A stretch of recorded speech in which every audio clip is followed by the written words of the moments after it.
Empezamos. Bueno, buenos días a todas y a todos. Agradeceros en primer lugar la participación en este webinario que organizamos desde el Centro de Educación Ambiental de la Comunitat Valenciana. Sabéis, o si no, bueno, os lo comento yo muy brevemente, desde el Centro de Educación Ambiental estamos llevando a cabo desde este año un proceso de comunicación, formación relativo a los temas sobre gestión de los residuos, ¿vale? Entonces, a lo largo de los últimos meses hemos ido desarrollando distintos webinarios sobre distintas temáticas relativas a esa gestión de los residuos y en concreto hoy hemos preparado un webinario sobre temas de ecodiseño y reciclabilidad en plásticos, ¿de acuerdo? Bueno, como sabéis, cuando hablamos sobre residuos, uno de los primeros elementos que consideramos a la hora de iniciar ese proceso de gestión de los residuos es el punto primero que aparece siempre además en la base de la pirámide relativa a la gestión de los residuos, que es la no producción de residuos, como elemento inicial y básico para esa gestión de los residuos, ¿vale? Esa no producción de residuos la podemos basar realmente en dos procesos. En uno, relativo al no consumo o de los diferentes elementos o productos que utilizamos en nuestras actividades diarias. Pueden ser actividades domésticas, actividades productivas o actividades de cualquier otro tipo, ¿vale? Un consumo consciente, un consumo sostenible para evitar esa generación, en muchos casos, innecesaria de residuos. Pero otra vía también para no generar residuos es la vía de la prevención de esos residuos, a través de la mejora de esos productos y más concretamente a través de la reducción del uso de materiales que necesitamos para elaborar, para fabricar esos productos que utilizamos de forma habitual. Ese proceso de prevención, de mejora en cuanto al uso de esos materiales para la producción de esos productos, ¿vale? No es una cosa que salga de la nada, ¿vale? Es un proceso que tiene detrás una importante carga de investigación, de prueba, de mejora, a través de lo que generalmente conocemos como procesos de ecodiseño, ¿de acuerdo? Entonces, lo que vamos a hacer hoy es conocer un poquito más cómo se está trabajando este tema del ecodiseño en el campo de los plásticos, ¿vale? Cómo se está avanzando, cómo estamos incorporando poco a poco mejoras en esos productos para que el uso de materiales sea menor y, por tanto, también la generación de residuos sea menor. Y otro aspecto que también vamos a trabajar en este seminario, vamos a comentar en este seminario, es el tema de la mejora de la reciclabilidad de los plásticos, ¿vale? Cómo podemos producir plásticos que sean más fáciles de reciclar y, por tanto, que sean más fáciles de volver a utilizar y lleven asociada una menor generación de residuos. ¿De acuerdo? Esto sería, a grosso modo, un poquito lo que vamos a trabajar en la sesión de hoy. Hoy vamos a tener dos personas como ponentes en esta sesión. Van a ser Sandra Ramos, que es actualmente, a ver que me lo mire, está trabajando actualmente en el departamento de AIMPLAS, de extrusión de plásticos, si no me equivoco, Sandra. Sí, bueno, ha habido como un pequeño cambio. Aquí siempre estamos mejorando para coger todos los campos. Ahora estoy en economía circular, donde sí que trabajamos con un foco muy concreto en el ecodiseño y en el medio ambiente. Bueno, pues Sandra nos ha puesto al día un poquito de su currículum, ¿vale? Ella es ingeniera química, ha trabajado bastante en temas de investigación y desarrollo de materiales poliméricos y, como ella nos acaba de comentar en este momento, pues también forma parte del grupo de economía circular, ¿vale? Que está centrado en estos procesos de mejora del reciclado, del ecodiseño, gestión de los residuos para promover la sostenibilidad, ¿vale? Son unos pequeños trazos de su currículum para poder presentarla. Y la otra persona que nos va a acompañar hoy es Cristina Monge, ¿vale? la tenemos aquí también ya en la sesión.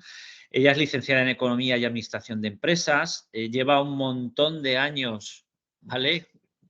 18, ya cara 19, como secretaria general de la Asociación Valenciana de Empresarios del Plástico, ¿vale? Aparte, pues bueno, es miembro del Observatorio de la Industria Valenciana, participa en grupos de trabajo sobre economía circular, ¿vale? Tiene un amplio currículum en el campo de la mejora también del uso de estos materiales plásticos. Y bueno, ellas dos van a ser las que nos van a poder contar un poquito cómo se están llevando a cabo estos procesos de ecodiseño y de mejora también de los elementos plásticos para su uso de forma habitual. Y sin nada más, pues os doy paso. Creo que empiezas tú, Cristina. Así es. Bueno, pues muchas gracias, Víctor, por la invitación. Gracias a todos los asistentes. Excelente introducción, tanto nuestra como del tema, que además nos da pie, ¿no?, a poder empezar con la presentación que estoy compartiendo ya. Entiendo que ya tenéis capacidad de verlo, ¿verdad? Un pequeño inciso, Cristina. Sí. Porque me lo van a preguntar por el chat ahora en unos minutos, seguro. La presentación la compartiremos con todos los participantes y os enviará por correo electrónico entre hoy y mañana, ¿vale? Y al final de las ponencias, tanto de Cristina como de Sandra, dejaremos un tiempo para hacer cuestiones. Podemos hacer también preguntas, pero será al final, ¿vale? Lo digo para que lo tengáis en cuenta y al final tendremos ese pequeño espacio para las dudas y preguntas. Vale, Cristina, gracias.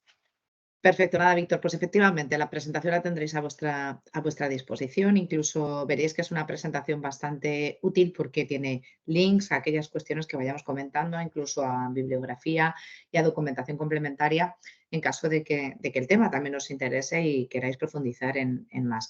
Fijaros, la idea es que hoy vamos a hablar de todos estos temas, del significado del concepto de clave de ecodiseño, cómo afecta el ecodiseño a la reciclabilidad, como bien adelantaba Víctor, presentación de estrategias más importantes para trabajar el ecodiseño y la economía circular, la relación entre ese ecodiseño y la economía circular. Vamos a ver modelos de ecodiseño de envases, que es el campo donde mayormente el ecodiseño tiene presencia. Quizás el envase, ahora lo introduciré un poquito más. La importancia de mantener alineados esos modelos, ¿no?, de ecodiseño y economía circular. Veremos la legislación más relevante en materia de ecodiseño y casos de éxito de ecodiseño pues de productos, tanto de asociados como de no asociados, que os podamos comentar cómo se ha llevado esto a término en el mercado a través de ejemplos concretos, ¿vale?, que quizás sea la forma también más fácil de ver esto del ecodiseño, en qué se traduce y cómo lo podemos ver. Para mí era importante, en cuanto a los conceptos clave de ecodiseño, y agradeciendo mucho la oportunidad del Centro de Educación Ambiental que nos prestaba, que entendiéramos que el problema no son los materiales, el problema no es el vidrio, el papel, el plástico, el problema no son los materiales, es la gestión. Es la gestión que hacemos de los materiales y la gestión de una manera integral. El problema que hemos tenido desde sectores como el nuestro, como el plástico, es que la gestión de los residuos ha sido difícil, está siendo difícil. Generamos una gran cantidad de residuos y la gestión no es óptima. No es óptima y al final terminan apareciendo esos residuos en forma muchas veces de envase, porque es el producto plástico que quizás más presencia tiene en el campo del residuo, aparecen donde no deben, no aparecen gestionados y por tanto representan una contaminación y hay que hacer una gestión activa de esos residuos mal gestionados. Ahí es donde nos parecía que el ecodiseño entra en acción y forma parte de tratar de abordar ese problema, tratar de abordar el problema de que los residuos no se gestionen debidamente, porque en muchas ocasiones no se ha tenido en cuenta la cadena de valor del producto y, por tanto, cuando finaliza su vida útil, pues no se hace una adecuada gestión del residuo. De ahí que el ecodiseño sea el instrumento, la herramienta que se pone a nuestra disposición para evitar que eso pase. Fijaros que os he traído algunos conceptos sobre el ecodiseño, pues tiene como objeto principal la creación de envases cuyo impacto ambiental asociado a su fabricación y distribución arrojen el menor residuo posible. Que un producto se vaya a convertir en un residuo es inevitable, va a tener un fin de vida y en ese fin de vida va a necesitar una adecuada gestión. Por lo tanto, se va a convertir en residuo. De lo que se trata es de que el impacto sea el menor y la gestión sea la más adecuada para garantizar su trato. Y esto comienza a trabajarse desde el momento en que se concibe el envase. Por eso veréis que en las próximas diapositivas lo que vamos a analizar sobre todo es la cadena de valor del envase, quién interviene, cuáles son los puntos clave, etcétera. Otras definiciones que también nos ayudan a entender qué es esto del ecodiseño. El ecodiseño o diseño ecológico consiste en la integración sistemática de aspectos medioambientales en el diseño de productos. Se trata de un enfoque preventivo, se trata de considerar a priori lo que va a ser necesario gestionar a posteriori y, por tanto, tener en cuenta el ciclo de vida completo del producto y su impacto ambiental.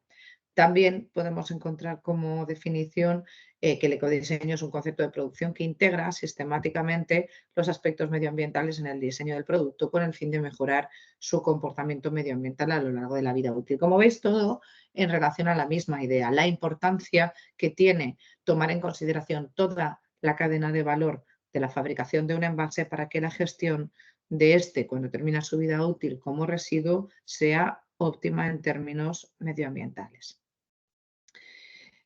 Os traía aquí un poco una relación de cuáles son esas etapas, cuál es esa cadena de valor de la que estábamos hablando. Pues partimos del diseño, pasando por su fabricación, la utilización del producto o envase, el transporte y la logística, que es anterior y posterior a la utilización, su consumo y finalmente su depósito y gestión como residuos. Os he traído aquí además un pequeño gráfico que describe cuáles son los aspectos clave de cada una de esas etapas.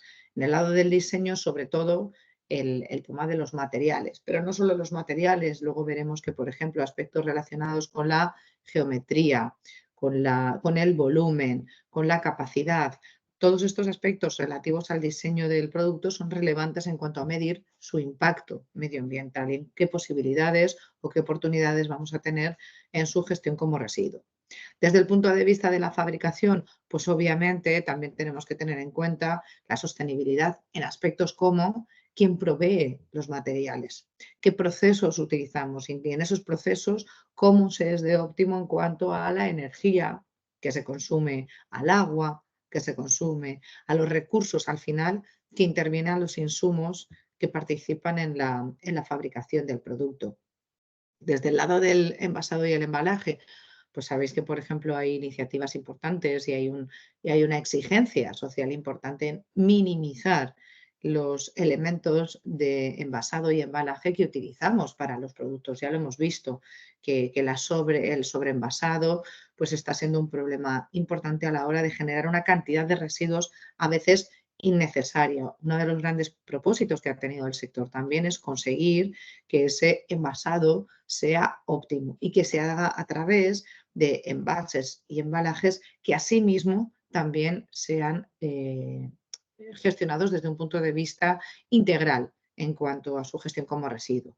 Luego está el tema de la distribución, también optimizar la carga, los insumos del transporte, como pueden ser la energía o la distancia, minimizarlos. Todo eso lo que hace es que al final, a lo largo de la vida de un producto, se minimicen los insumos y por lo tanto se optimice el impacto medioambiental que ese envase, ese producto va a tener a lo largo de su vida útil.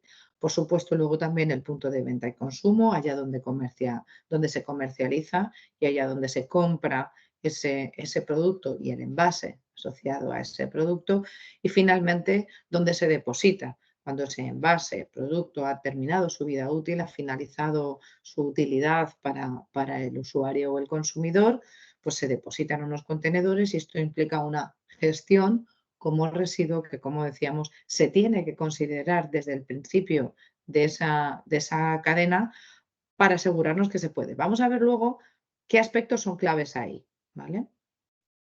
Y también tengamos en cuenta que cuanto más nos alejemos del momento ese de fabricación y de la gestión como residuo, es decir, desde que más nos alejemos de ese punto que decíamos materiales o diseño, a veces más difícil es introducir conceptos relacionados con el ecodiseño, pero más importante lo son, porque es desde donde empieza a cobrar importancia y a determinar cuáles van a ser nuestras oportunidades en optimizar esa gestión. Por eso el ecodiseño tiene en cuenta cada uno de esos eslabones, cada una de esas, debe tener en cuenta cada uno de esos eslabones, cada una de esas etapas, para que el producto que se fabrique verdaderamente tenga el menor impacto medioambiental en conjunto.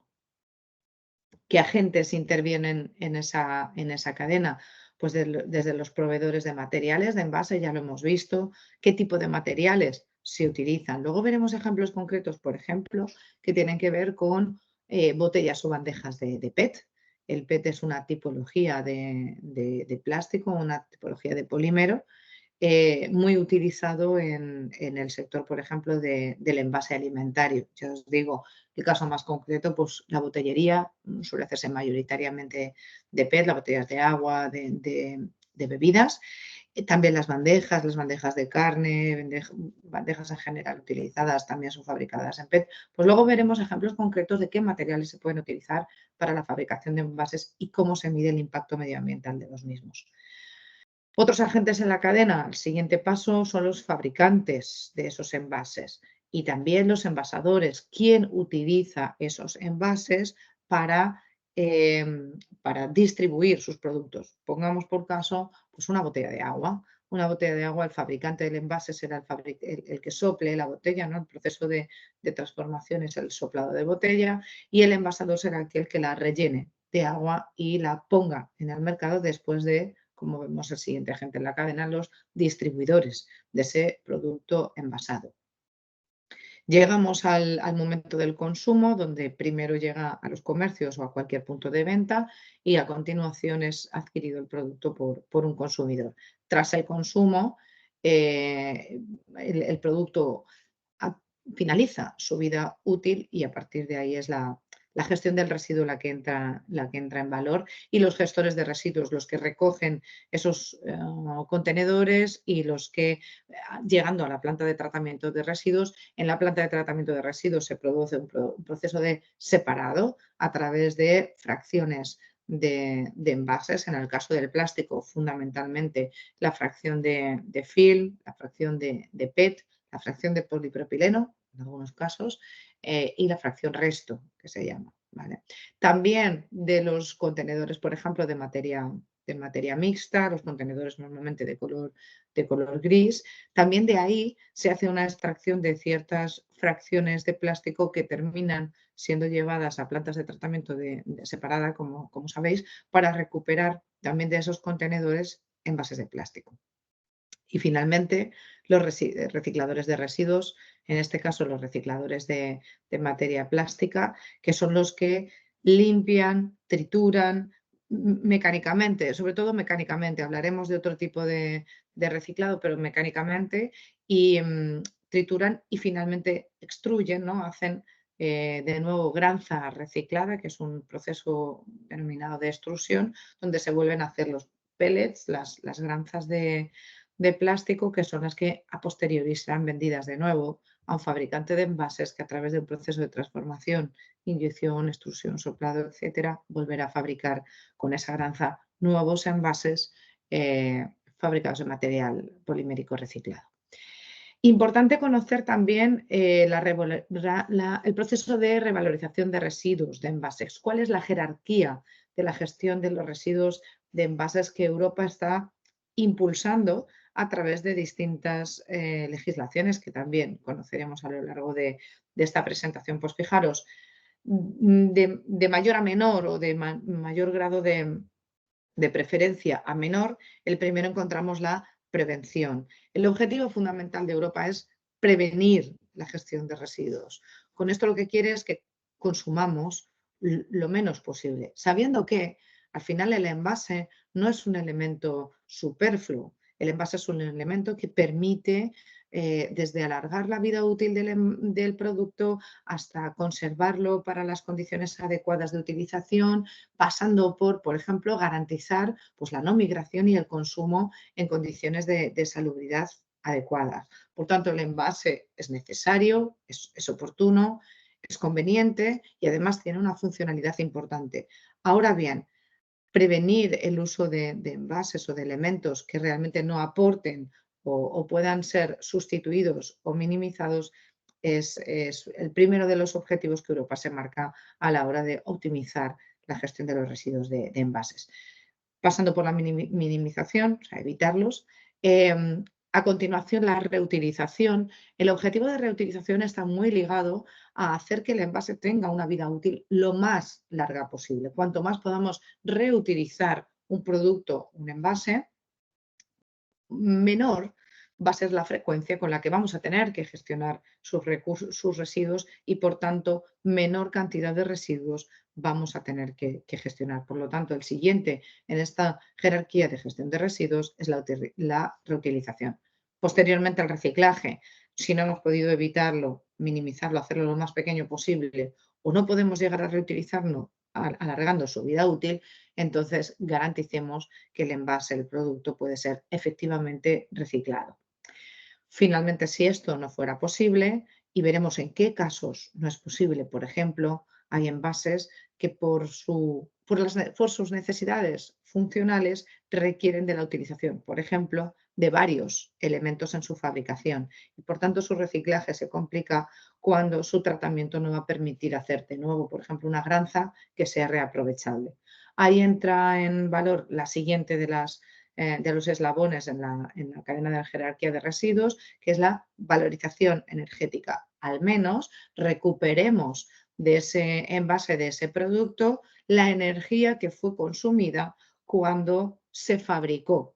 En el caso de los plásticos, la valorización energética es muy rentable también, porque se consigue recuperar del material tanta energía como aquella que se consumió para su fabricación. Por tanto, en términos energéticos, podría no haber una pérdida medioambiental del consumo de productos o de los elementos que intervinieron en su fabricación.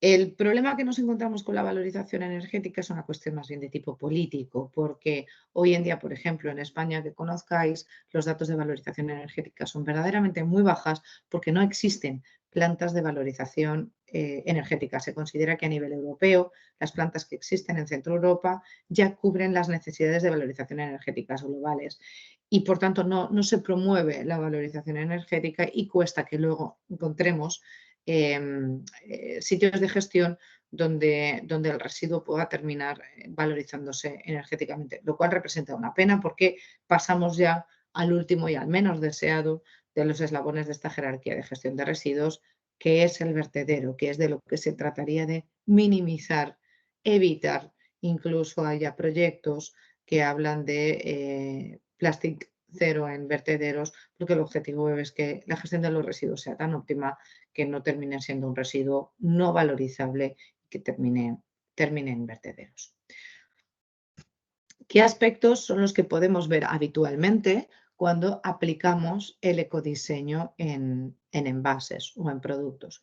Pues ¿qué aspectos trata, sobre todo en esas primeras etapas de fabricación del envase? Por ejemplo, el peso o la cantidad de material. Es la cantidad de material que necesitamos para fabricar un envase. Cuanto menos peso, cuanto menos cantidad de material utilicemos para la fabricación, en esos términos, en términos de peso, menos será la cantidad de material que luego, a posteriori, al final de la vida útil, tendré que gestionar como residuo. También hablamos, por ejemplo, de la geometría, minimizar el espacio para facilitar su reciclado. Por ejemplo, en cuanto a geometría, os contaré el caso que algunos, si conocéis las problemáticas de las plantas de tratamiento de residuos, sabréis que hay algunos tipos de productos que, por ejemplo, por su geometría se colaban por los trómeles. Veremos luego el caso concreto, que es un trómel, que es el primero de los pasos por el que pasa un envase cuando entra en una planta de tratamiento de residuos. Tal es el caso, por ejemplo, de los tapones.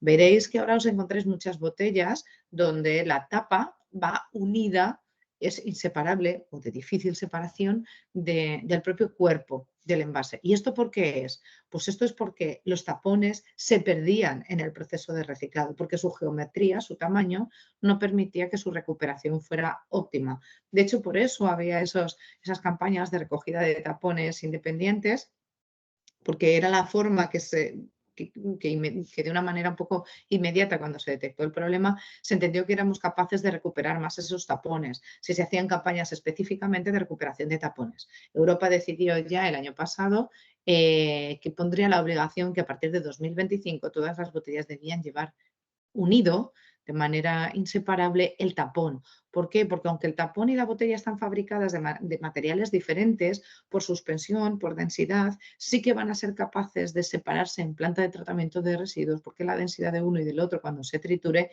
va a separar claramente ambos materiales y va a facilitar enormemente su reciclabilidad y por tanto su gestión como residuo. ¿Qué otros aspectos podemos ver en la aplicación de ecodiseño? Pues, por ejemplo, la compatibilidad de materiales, la fabricación de envases en lo que se llama monomateriales. A veces puede ser multicapa, varias capas, pero de un solo material. ¿Por qué? Pues porque al final, cuando gestionamos un residuo, cuando gestionamos un envase, lo que vamos a hacer es triturar ese material. Si lo trituramos y el propio material, el propio envase, resulta que tiene varias capas y esas capas son de materiales distintos, cuando lo trituremos, la granza que se obtiene no es una granza de un material, es una granza de todos aquellos materiales que se han utilizado en cada una de las capas de ese material.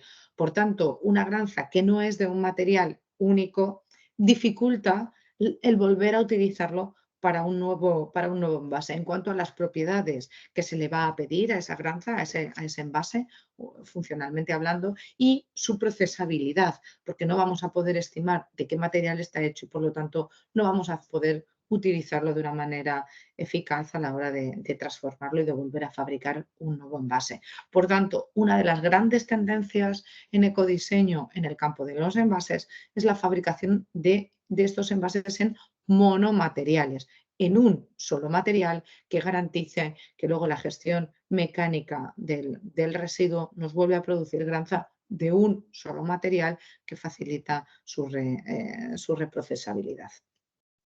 También es importante otros aspectos que vemos, el tamaño de los envases, incluso entre tamaño y geometría también estaría el optimizar la forma de los envases para que su transporte se aproveche en la mejor medida de lo posible el espacio de los contenedores, por ejemplo, o de los camiones, porque así dejamos menos huecos vacíos y por tanto es más óptimo el consumo energético del transporte en relación al envase transportado. También es importante otros aspectos que vemos en el ecodiseño es el vaciado del envase. ¿Por qué es importante el vaciado? Por la suciedad que se genera. O sea, un envase que no es fácilmente vaciable, lo que va a ser es un residuo más sucio, va a estar más contaminado. Un envase más contaminado es más difícil de limpiar y luego necesita una higiene, una limpieza mucho más profunda para que ese material se pueda volver a triturar y volver a reprocesar. Entonces, la facilidad de vaciado de los envases hace que ese residuo vaya a ser un residuo más limpio. Y una de las grandes demandas de los recicladores y también de los fabricantes de envase con material reciclado, precisamente es la calidad del reciclado. El problema que tenemos a la hora de gestionar residuos es que los residuos son normalmente materias sucias, contaminadas y exigen de agua y de tratamientos mecánicos para su higienización. Cuanto más limpio sea el residuo, de más calidad es el material reciclado y menos limpieza y menos consumo, tanto de energía como de agua, necesitamos para higienizar ese material. También es importante otros aspectos que vemos habitualmente en la aplicación del ecodiseño son elementos añadidos, por ejemplo, etiquetas, tintas, colores, cierres, precintos. Todo esto hace difícil o dificulta de alguna manera la reciclabilidad, concepto que vamos a ver a continuación de los envases. Y cuidado, no debemos olvidar que no es ecodiseño, por ejemplo, sustituir materiales de fabricación si no se mejora la reciclabilidad. Y eso en el sector del envase plástico lo hemos visto muchísimo. Al final se ha percibido el material plástico como un material negativo y se ha buscado, a veces con muy poco criterio en materia medioambiental, más bien un criterio de marketing y de comunicación, el sustituir el plástico, por ejemplo, por el cartón. ¿Qué ha pasado? Y esto lo hemos visto, por ejemplo, en las bandejas. Ha habido ciertos supermercados que han sustituido la bandeja de plástico por unas bandejas de envase celulósica, cartón, pero claro, ese cartón no es impermeable. Por lo tanto, al final han recubierto ese cartón con una lámina de plástico film. ¿Qué tenemos ahí? Tenemos un envase que no es monomaterial.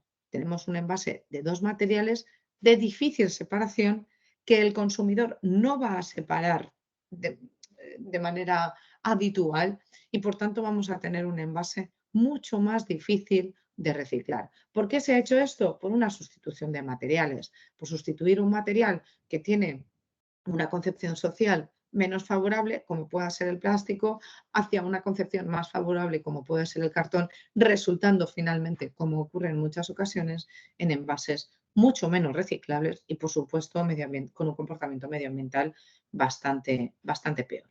Tampoco es ecodiseño utilizar, por ejemplo, o no necesariamente utilizar materiales compostables, biodegradables o biobasados. Aquí me gustaría comentaros un poco en qué consisten, ¿no? estos materiales compostables. Sabéis que hablan de su comportamiento como residuos. Un material compostable o un envase compostable es aquel que luego debería depositarse en el contenedor marrón porque se va a tratar con la fracción de bioresiduos y que en planta de tratamiento de compostable se va a compostar convirtiéndose en compost. Lo mismo en biodegradables, pero en condiciones diferentes de biodegradación y no de compostabilidad. Y luego están los envases biobasados, que se llama, o de origen biológico, se llaman ahora también en el reglamento de modificación de directiva de envases y de residuos de envase, que son aquellos que están fabricados pues, en materiales tradicionales, pero de origen bio. Por ejemplo, cáscara de maíz, cáscara de arroz, etcétera. Su comportamiento como residuo va a ser igual que cualquier envase tradicional, es decir, debe depositarse en el contenedor amarillo de envase ligero, pero su origen no es químico, no proviene de la petroquímica, sino de residuos orgánicos. ¿Vale? Esa es la diferencia entre compostables, biodegradables y biobasados, y tampoco necesariamente el ecodiseño tiene que ver estrictamente con el uso de este tipo de materiales, aunque pueden contribuir a un mejor comportamiento medioambiental. Por ejemplo, en temas de compostables, así ha sido en aplicaciones muy concretas, como por ejemplo las cápsulas de café o las bolsitas de té, porque son envases, contenedores en realidad de productos y se van a depositar y se van a gestionar como residuo unido al propio residuo del alimento. ¿Vale? Bueno, ¿cómo afecta el ecodiseño a la reciclabilidad? La reciclabilidad es un concepto que aquí podéis tener una definición. Es un envase reciclable, es un producto que generalmente debe tener un sistema integrado de recogida selectiva, como puede ser, por ejemplo, cualquier envase que sea admitible en el contenedor amarillo. Por ejemplo, esto se entendería como un concepto asociado a la reciclabilidad de un envase, porque se va a recoger de una manera que garantice que al menos va a tener un tratamiento concreto a través de un proceso predeterminado. El producto además debe ser clasificado y separado en flujos, pues como ocurre, lo mencionábamos antes, el envase flexible o el envase de PET o el envase de polietileno o de polipropileno. ¿Vale? El producto además debe ser procesado y recuperado, reciclado, es decir, debe haber un sistema para el tratamiento de ese envase dentro de la planta de tratamiento de residuos. Va a pasar por distintas fases dentro del reciclado, desde la suspensión, la separación a través del trommel, etcétera, que garantice que ese envase va a tener un proceso de reciclado al que someterse.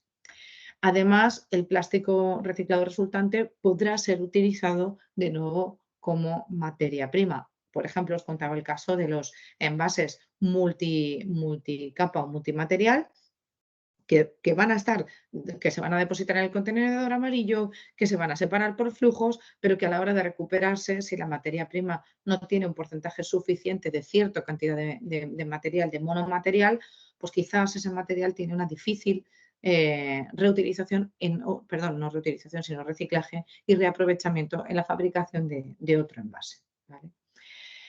¿Qué medidas y qué certificaciones hay en relación a la reciclabilidad de un envase? Bueno, pues la Unión Europea, entre otras normas, tiene la norma 13430, que se refiere a los requisitos que deben cumplir los envases y los embalajes para ser recuperado mediante reciclado de material. Al final, como veis, es la utilización de una norma UNEEN que define o que es capaz de hacer de definir las condiciones en que un envase es reciclable y, por tanto, de alguna manera está aplicando criterios de ecodiseño en el envase que garanticen su gestión a lo largo de la vida útil y, en particular, en el momento de su reciclado, de su gestión como residuo. Existen además otras certificaciones en las que Europa tiene el ojo puesto. Antes de ayer, precisamente desde la asociación, hacíamos un webinar sobre el reglamento de modificación de directiva de envases y residuos de envases, que tendréis luego en una de las diapositivas como legislación vinculada al ecodiseño, en la que se hablaba de qué sistemas de certificación o qué condiciones de certificación va a querer Europa que cumplan los envases, porque Europa ha marcado como objetivo en el 2030 todos los envases puestos en mercado deben de ser efectivamente reciclables. Y eso va a afectar mucho al ecodiseño de los envases, a tener en cuenta en cada una de las etapas de fabricación y uso del envase que éste sea efectivamente gestionable como residuo. Una de esas certificaciones también, muy unida a la norma 13430, es la certificación Reciclas. Reciclas es un sistema de clasificación de los envases a través de una codificación de letras, lo veis ahí, A, B, C, D, F, en la que los envases son clasificados en función de distintos criterios de cada una de esas etapas, como reciclables en nivel A, nivel B, nivel C. Es un sistema de clasificación muy parecido al sistema de clasificación energética, por ejemplo, de las lavadoras, de los lavavajillas, de los frigoríficos, de la gama blanca de productos de consumo, ¿vale? Y tiene por finalidad que nosotros como consumidores y el fabricante, etcétera, acredite que un envase es reciclable y en qué medida, por las condiciones en las que ha sido valorado, entre otras, la aplicación de criterios de ecodiseño, por supuesto. Un aspecto importante que va a estar muy unido al ecodiseño también es el etiquetaje. El etiquetaje lo que permite es al consumidor saber y al fabricante determinar cuáles son las condiciones en las que ese envase ha sido, por ejemplo, fabricado. Ahí tenéis pues la típica círculo verde con las flechas que nos indica tanto que un producto es reciclable como el contenido en material reciclado. Se suele identificar como un porcentaje 60, 70, 80, 50% de material reciclado que contiene ese envase. Cuidado en distinguir bien el concepto de contenido en reciclado de reciclable. Una cosa es que un envase tenga un porcentaje de material reciclado, quiere decir que parte de su fabricación, parte de los insumos, de los materiales en este caso que han sido utilizados, provienen ya de una fabricación previa, por lo tanto ya han sido utilizados con anterioridad. Y otra cosa es que sea reciclable, es que ese envase además vaya a pasar por la cadena de valor y se garantice su gestión como residuo, pudiendo ser su material o el material utilizado para su fabricación reciclado, virgen, compostable, biobasado, etcétera. ¿Vale? También el material compostable, los envases compostables tienen un logotipo reconocido porque ese material ha tenido que pasar por unas condiciones de compostabilidad concretas, de humedad, temperatura, que garanticen que su tratamiento en el contenedor adecuado, en este caso en el marrón, como veis más abajo, lleva el envase a una planta de tratamiento específica donde esas condiciones de compostabilidad se van a dar. Porque es importante entender que un envase o un material compostable no es mejor per se, necesariamente. Imaginaros una bandeja de carne fabricada con material compostable que termina tirándose en el contenedor amarillo. No va a recibir una gestión como compostable, no va a estar sometido a unas condiciones de temperatura y humedad suficientes como para que ese envase cumpla su finalidad de compostabilidad. Por tanto, un envase compostable tirado en el contenedor amarillo es absolutamente improcedente e inviable en cuanto a su valoración como medioambiental. No cumple la función para la que ha sido concebido, que es terminar siendo depositado en una planta de compostaje. Por lo tanto, es importante en materia de reciclabilidad, muy importante, el etiquetado, porque nos da información tanto de su impacto medioambiental en la fabricación, pero también garantiza en esa parte de consumo y uso que veíamos dentro de los eslabones de vida útil de un envase, garantiza que se deposite en el contenedor adecuado y que por tanto reciba la gestión adecuada como residuo. Objetivos vinculados al ecodiseño que Europa ha marcado, pues mira, la obligación de producción y comercialización de envases reciclados, lo comentábamos en el 2030, todos los envases puestos en mercado deben de ser efectivamente reciclables. También hay obligaciones en contenido en porcentaje de material reciclado, ya lo veis ahí, el Real Decreto de Envases y Residuos de Envase, entre otros, ha marcado como objetivo para el 2030 que se reciclará al menos un 70% en peso de todos los residuos de envase. Además, existen también obligaciones en porcentajes por material, en cantidad de material reciclado. Por ejemplo, lo veis en el punto número 4, en 2025, los envases fabricados con PET contendrán al menos un 25% de plástico reciclado. Los primeros que se han adelantado también por obligación legal han sido, por ejemplo, los fabricantes de botellería, de botella de agua y de bebidas, que tienen que incorporar al menos este 25% de plástico reciclado en sus botellas de PET. Algunos fabricantes han ido más allá y ya sus envases contienen 50 o incluso un 100% de PET reciclado, lo cual, como entenderéis, está haciendo, por ejemplo, alterando las condiciones de mercado, porque hoy en día, por ejemplo, el PET reciclado resulta más caro que el PET virgen. Por tanto, el efecto que esto va a tener en la demanda de materiales reciclados está siendo muy significativo y muy alto. Por tanto, al final va a haber un precio que el consumidor tiene que estar dispuesto a pagar para consumir productos donde ya ha habido, por ejemplo, cierto ecodiseño, por ejemplo, la utilización de material reciclado en los envases, ¿vale?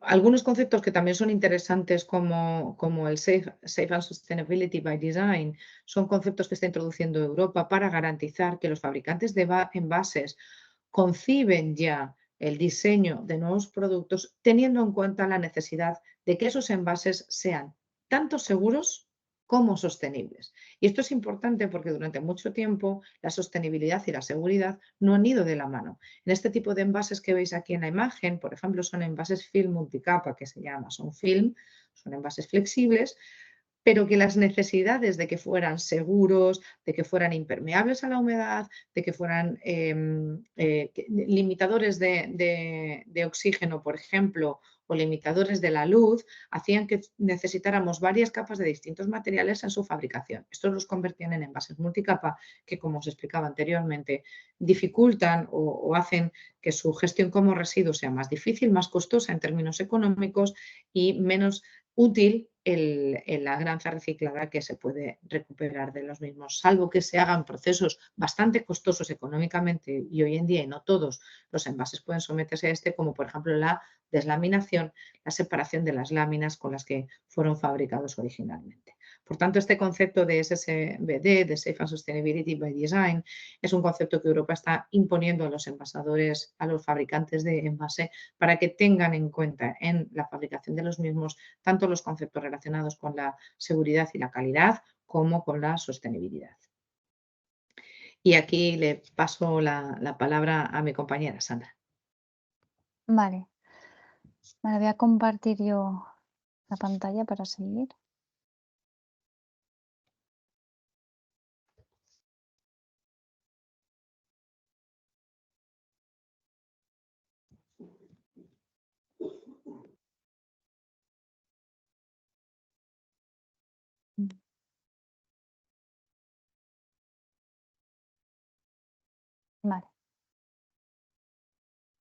Vale, ¿estáis viendo mi pantalla? Sí, sí, Vale, Sandra. vale, gracias.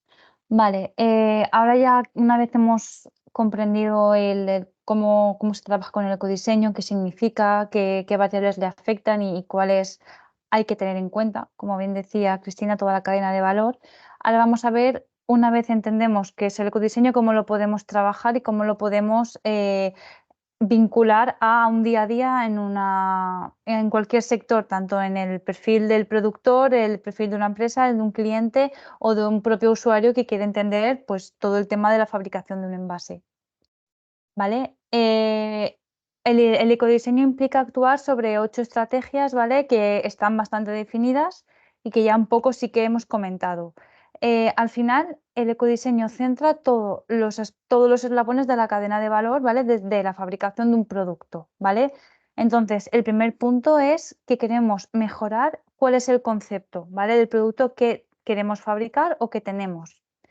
Entonces, el siguiente eslabón, ¿qué sería? Pues, ¿qué materiales o qué materias primas y componentes tenemos que elegir para que el concepto de nuestro producto sea el más sostenible posible? Pues entonces sería seleccionar materiales que tengan un bajo impacto y reducir el uso de estos materiales a la hora de conformar el producto.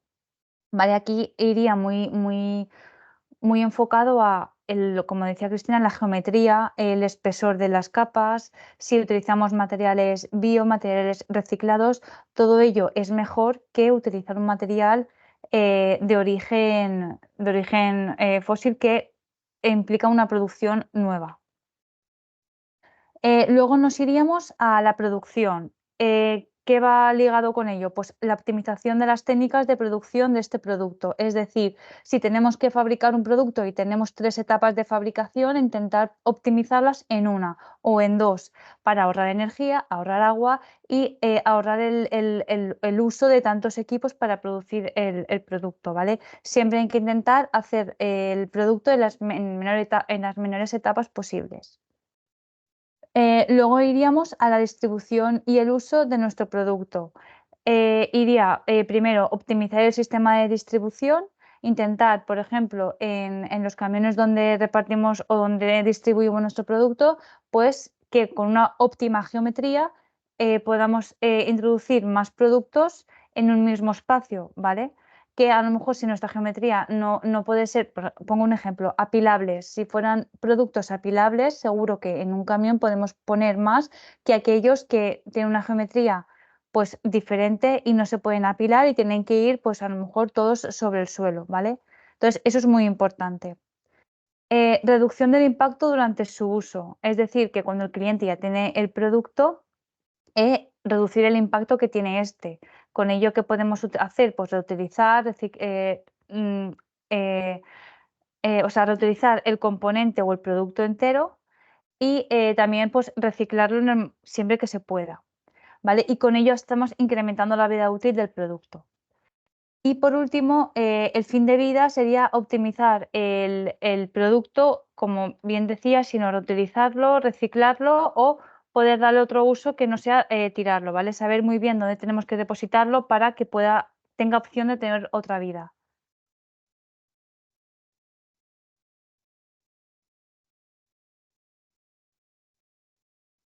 Vale, ¿cómo trasladar el ecodiseño como decía antes, a cualquier sector? Pues se han establecido diferentes etapas, ¿vale? La etapa 1 sería la preparación, bueno, se le llama preparación del proyecto porque es como obtener las ideas de qué quiero hacer con mi producto, ¿vale? Si tengo un producto que tiene un X de impacto ambiental y quiero reducirlo, pues cómo tengo que preparar para hacer esa disminución. En la etapa 2, un análisis ambiental para ver cuánto de impacto tiene mi producto. Etapa 3, elaborar ideas de mejora. La etapa 4 sería el desarrollo de diferentes conceptos del producto. La etapa 5, desarrollo del concepto elegido, es decir, cuál es el nuevo concepto que le doy a mi producto, cómo lo voy a hacer más sostenible. Luego, planes de acción, que es poner en marcha todos esos cambios que queremos implementar y hacerlo. Y luego, evaluar resultados. Ahora vamos a ir un poco concretando cada una de estas etapas, que la primera etapa sería sensibilizar a todos los integrantes del equipo los principios y conceptos relacionados con la economía circular e identificar los motivos que le impulsan a querer implementar un modelo de transición hacia una economía circular. ¿Por qué se dice esto? Porque al final, si el ecodiseño es hablar de todos los eslabones de la cadena de valor del producto, todas las personas que integran cada uno de ellos tienen que ser partícipes de esto, aportar ideas y involucrarse en hacer esos cambios para mejorar el producto. En la etapa 2, hacer un análisis inicial que permita visualizar el contexto donde se encuentra interactuando el producto y de esta forma obtener conocimientos e información actualizada que sustenten la toma de decisiones, ¿vale? Al final aquí lo que queremos ver es saber nuestro producto por dónde va a ir, qué impactos va a tener en cada una de esas etapas para poder hacer frente a ellas y poder disminuirlas, ¿vale? Los impactos que un producto y los servicios asociados tienen en el medio ambiente se determinan principalmente en las etapas tempranas del diseño. Es decir, que al final, qué materia prima elijamos y cómo hagamos la producción de ese producto nos va a dar ya muchos resultados de cuál es nuestro impacto ambiental. Entonces, a lo mejor es ahí donde más hay que hacer hincapié de qué tenemos que elegir y la concienciación de cómo tenemos que hacer esa elección. Y luego, por último, identificar aspectos ambientales que pueden utilizarse, qué herramientas utilizar para poder detectar esos impactos ambientales, que eso lo veremos más adelante. La etapa 3, ideas de mejora. Cuando ya tienes decidido, ¿vale?, sobre qué impactos ambientales quieres trabajar, hay que generar ideas de mejora, ¿vale? Para ello ya existen unas propuestas que son conocidas como las estrategias de ecodiseño, que es lo que hemos visto primero, las 8 estrategias, que te ayudan a identificar las acciones que tenemos que hacer para mejorar el producto, ¿vale? Basándonos en eso que ya hemos visto, sobre eso tenemos que hacer las ideas de mejora, ¿vale? Y luego viendo también dónde en nuestro proceso existen mayores impactos ambientales. Y luego, una vez seleccionadas todas estas acciones, es recomendable valorar el grado de mejora, ¿vale? Al final tenemos que ser conscientes de cuál va a ser el grado de mejora y ver que económicamente es viable, que los beneficios aportados al medio ambiente son importantes y luego aplicación del producto a corto, medio y largo plazo, ¿vale? También hay que tener eso en cuenta de que a lo mejor no todos los pasos se pueden hacer de golpe, pero hay que ir poniendo qué se puede hacer a corto plazo, a medio y a largo, ¿vale? Según las opciones que tengamos de llegar antes al objetivo. La etapa 4 es el desarrollo de diferentes conceptos de producto. Esto es generar concepto del producto nuevo y cuál va a ser su desarrollo, ¿vale? Es decir, tenemos un producto que tiene tal impacto ambiental, yo ya he establecido mis acciones de mejora, ahora ya desarrollo mi nuevo producto, ¿vale? El objetivo de esta etapa es proponer variantes de soluciones a nivel conceptual, determinando requisitos que este debe de cumplir, ¿vale? Porque no tenemos que olvidar que al final un envase, un producto, tiene unas especificaciones para la conservación de lo que va a contener, ¿vale? Entonces, eso no nos podemos olvidar, pero siempre se puede introducir el modelo de ecodiseño. La etapa 5 ya es el desarrollo, ¿vale? Ya se tiene que implementar y el resultado final será un producto nuevo, ¿vale? Dispuesto para su fabricación y la idea es que se pueda introducir en el mercado para sustituir al anterior. La etapa 6 son los planes de acción, que esta etapa consiste en planificar a corto, medio y largo plazo la implementación de las medidas de la mejora ambiental e integrarlas a los procedimientos de la empresa, ¿vale? El rediseño o las medidas de mejora seleccionadas deben estar acompañadas con un plan de acción para que su implementación sea efectiva, ¿vale? Al final tenemos que hacer todo aquello que sea viable de una forma técnica, económica y, como hemos dicho, sostenible en el medio ambiente. Y luego, evaluación de los resultados. Aquí lo que se va a hacer se va a poder evaluar el impacto ambiental del nuevo producto siempre teniendo en cuenta el impacto ambiental que tenía el de referencia, ¿vale? Que es el antiguo. Entonces, así podremos ver en todas porque al final hemos dicho que haríamos varias etapas, o sea, varias acciones a un corto, a un medio y a un largo plazo. Entonces podremos ir viendo a nivel de escala cómo vamos a ir mejorando según vayamos implementando todas estas medidas, ¿vale? Vale, entonces una vez hemos visto las estrategias, ahora vamos a ver cuál es la relación entre el ecodiseño y cómo éste beneficia a la economía circular. Vale, al final, un poco como ya hemos comentado, el ecodiseño consiste en integrar aspectos ambientales en un proceso de diseño y desarrollo de producto, ¿vale? No solamente nos vamos a focalizar en el medio ambiente, porque también hay que tener en cuenta que trabajar con ecodiseño es mejorar la calidad del producto, mantener esa seguridad para el alimento que lo va a contener, que estéticamente sea, porque al final no se puede evitar que siempre vamos a seleccionar aquellos envases que de alguna forma nos llaman la atención. Entonces, la parte estética es una parte que también hay que tener en cuenta. La parte ergonómica, que la funcionalidad sea correcta, que obviamente no implique un coste muy elevado, porque entonces ya seguramente no sea tan llamativo. Entonces, el nivel de coste tiene que ser un punto a tener en cuenta. Y para mí es muy importante porque también cada vez vamos un poco más encaminados con toda la legislación que está entrando nuevamente, pues que cumpla la legislación. Y si podemos adelantarnos a la legislación que ya tenemos programada para los años siguientes, pues mucho mejor, porque este camino es un camino que se hace a largo plazo y si empezamos pronto, más tiempo tenemos para ir mejorando nuestros productos.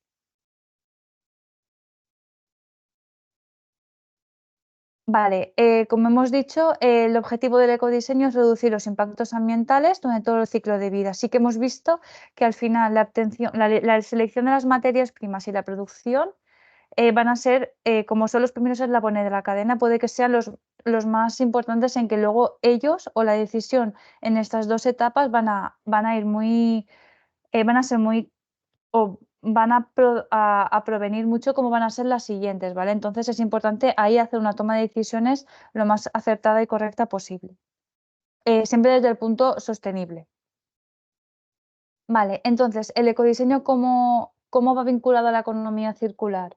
Vale, pues como hemos dicho, el ecodiseño es un diseño sostenible de un producto teniendo en cuenta todas las etapas de su ciclo de vida. Y la economía circular implica generar bienes y servicios que impliquen reducir el consumo y el desperdicio de las materias primas, agua y fuentes de energía basándose en el modelo de ecodiseño. Al final, un poco una habla de la otra y el ecodiseño habla de la economía circular, porque en una vamos a intentar evitar, pues eso, elegir materias que provienen de un origen fósil, a nivel de producción utilizar 3-4 etapas para producir un envase, si se puede utilizar o se puede hacer solamente en una etapa, porque reducimos agua, reducimos energía, al final trabajar bajo ecodiseño es beneficiar la línea de economía circular, porque al final trabajando en ecodiseño sí que es muy fácil disminuir el impacto ambiental, ¿vale? Porque en cada una de las etapas de su ciclo de vida vamos a ir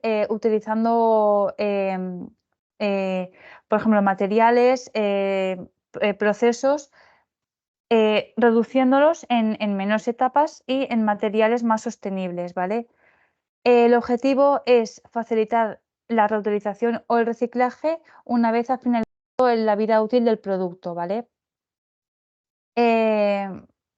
Bueno, voy a ir a esta diapositiva porque es más importante para también un poco entender los sinónimos, o sea, las definiciones de lo que es economía lineal y economía circular. La economía lineal es lo que se ha trabajado hasta día de hoy, ¿vale? Es un modelo de producción y consumo tradicional donde los productos se fabrican que provienen de materias primas fósiles, se usan y luego se desechan, ¿vale? No tienen opción a reciclaje ni a reutilización. En cambio, la economía circular, que es lo que se quiere trabajar y lo que se está trabajando casi en su totalidad, es compartir, alquilar, reutilizar, reparar, renovar y reciclar materiales y productos existentes todas las veces que nos sea posible para crear un valor añadido con el objetivo de la eficiencia en el uso de recursos, ¿vale? Al final, con ello lo que hacemos es reducir el impacto ambiental y podemos darle otra oportunidad a todos los componentes de los productos que antiguamente se tiraban directamente a la papelera, vertedero o no tenían un sistema de gestión correcto. Vale, el ecodiseño tiene 5 ejes de actuación, que es lo que fomenta cuando dices que trabajas en el modelo de ecodiseño, ¿vale?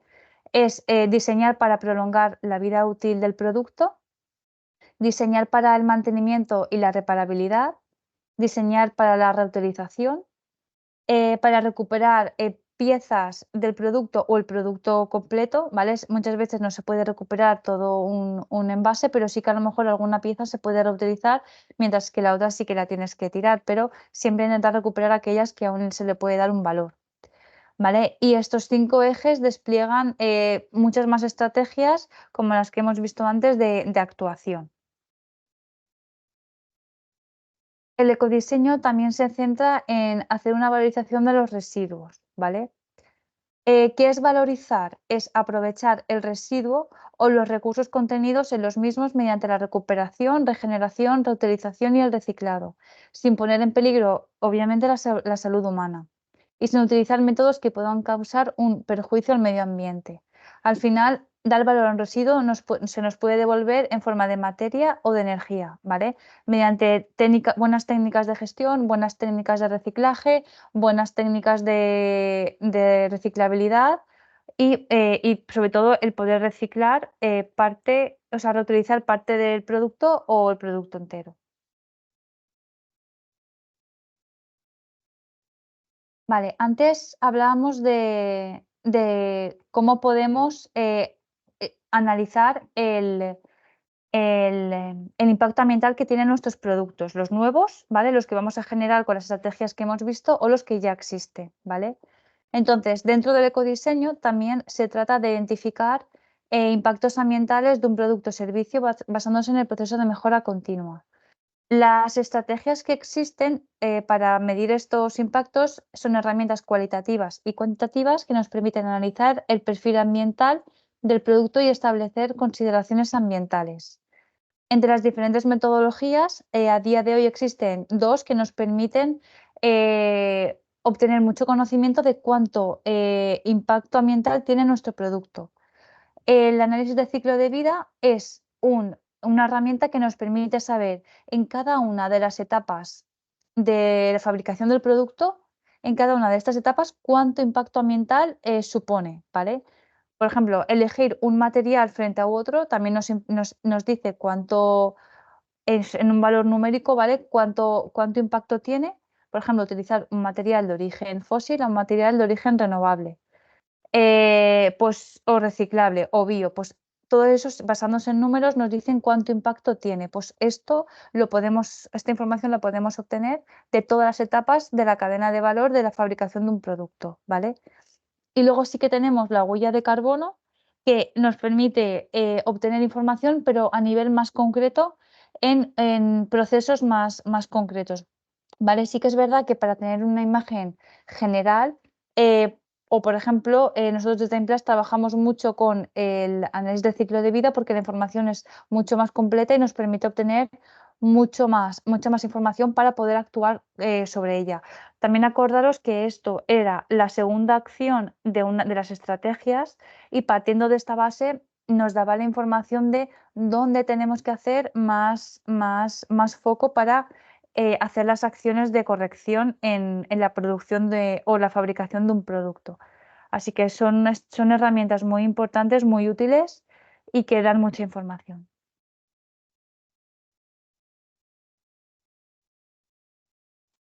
Vale, ahora sí que vamos a entrar dentro del modelo de ecodiseño, cómo sería la gestión de un residuo y cuál sería el reciclado. Esto porque es también muy importante, porque cómo gestionemos los residuos y cómo hagamos nuestro proceso de reciclado va a ir muy ligado a cómo va a ser la calidad de nuestro producto, que ya puede ser de origen, o sea, partiendo de material reciclado para obtener un producto que ya lleva material reciclado o que puede ser un producto de alta calidad que nos permita que su vida, o sea, que su tiempo de vida se prolongue o que se pueda reutilizar o que se pueda reciclar un mayor número de veces. Vale, he querido hacer unos conceptos, ¿vale? Para ver un poco más a nivel general. Un material reciclable es aquel que se puede utilizar de nuevo tras su uso principal, con el que es posible crear nuevos materiales para transformarlos, dándoles un nuevo uso. Y un residuo se define como cualquier sustancia u objeto que su poseedor deseche o tenga la obligación de desechar. En base a estas definiciones, los residuos, o sea, existen tres tipos de residuos: residuos domésticos, comerciales, industriales, peligrosos, aceites usados y bioresiduos. Cuando hablamos de residuos de envase, siempre nos solemos centrar o principalmente hablamos de la categoría de residuos domésticos, aunque a veces también puede introducirse residuos de envase comerciales e industriales. Vale, ahora entramos en lo que sería el proceso de la gestión del residuo, ¿vale? Voy a entrar o sea, voy a hablar muy por encima de cómo es la etapa de la gestión y luego ya, bueno, si quisierais más información podríamos ampliar. Eh, el flujo de selección de un residuo plástico de origen doméstico, ¿vale? Primera etapa es el proceso de selección. El proceso de tratamiento es el proceso de tratamiento de una planta que se divide en 4 grupos principales de operaciones: recepción y almacenamiento, un pretratamiento, una selección de materiales y control de calidad. El control de calidad en todas las etapas de los ciclos es muy importante para saber que la calidad de nuestro material es lo que deseamos y es óptimo. Vale, entonces en la recepción, almacenamiento, o sea, primero se hace una recepción, se almacena y se hace un triaje de voluminosos, es decir, que se va separando según el tamaño. La fase 2 es un pretratamiento, que es donde los residuos son descargados en un equipo que se llama como abrebolsas para extraer los materiales, o sea, lo que hay dentro de las bolsas. A continuación, estos se someten a un cribado por medio de un trommel. Por eso también hablábamos del tamaño de los envases, que es importante, que clasificará los materiales según los componentes que tiene la bolsa o lo que sea y el propio envase. Y luego el flujo de materiales de tamaño intermedio se somete a la clasificación balística, dando lugar a un nuevo flujo de finos, un flujo de materiales de morfología planar, ¿vale? Todo esto es para homogeneizar el tamaño de los residuos, porque al final lo que queremos es tener un tamaño estándar. Vale, luego se hace una selección automática de materiales, que tenemos dos formas: mediante aspiración automática de film, donde los flujos de planares y rodantes deben deben aspirar el material film para facilitar la selección del resto de materiales. Y luego tendríamos la separación de metales, que es separación de acero y aluminio, que se lleva a cabo en otros flujos. Al final aquí lo que se quiere es separar lo que es reciclable y lo que es, a lo mejor no es plástico y es de otro origen, para no contaminar.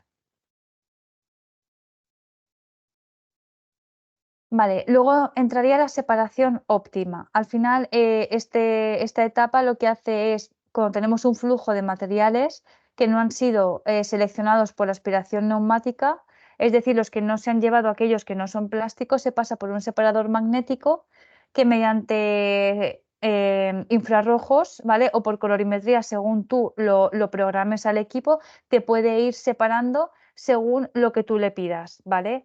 Aquí lo que podríamos separar sería envases de PET, envases de polietileno de alta densidad, envases de CBA y envases de otros plásticos. Al final, el beneficio que tenemos de esta etapa es que podemos separar de un flujo muy contaminado aquello que queremos, aquel envase específico, material, pero también por formato y por color.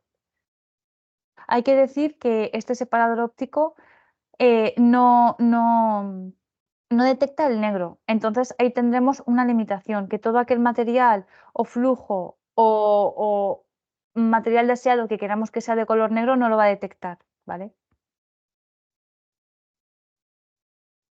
Vale, luego las tecnologías que se utilizan una vez ha terminado la gestión de residuos suelen ser reciclado mecánico y químico. Hablaré de las dos, pero me voy a centrar en el mecánico porque es el más estándar. El reciclado mecánico consiste en un proceso físico en el que, a través de una serie de operaciones y en presencia de presión y temperatura, el plástico es recuperado para su posterior transformación. Un residuo se convierte en un material reciclado que puede ser empleado para la misma aplicación o para otra distinta.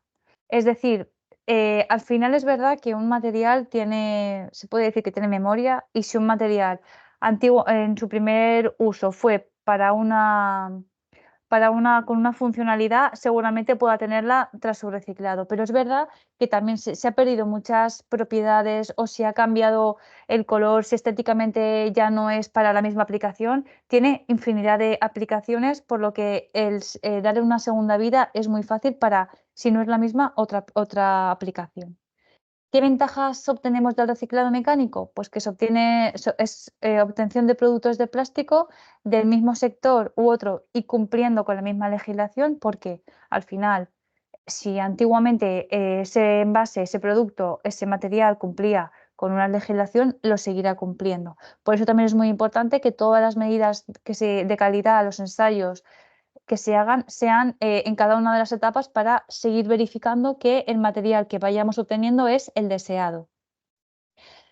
Podemos recuperación de materia prima no renovable y disminución de material en vertedero. Es decir, todo aquel material que le podamos dar una segunda vida es material que no sacamos de un origen fósil y que luego no tiramos a un vertedero. O sea, tenemos ventajas en el antes y en el después, en el origen y en el final.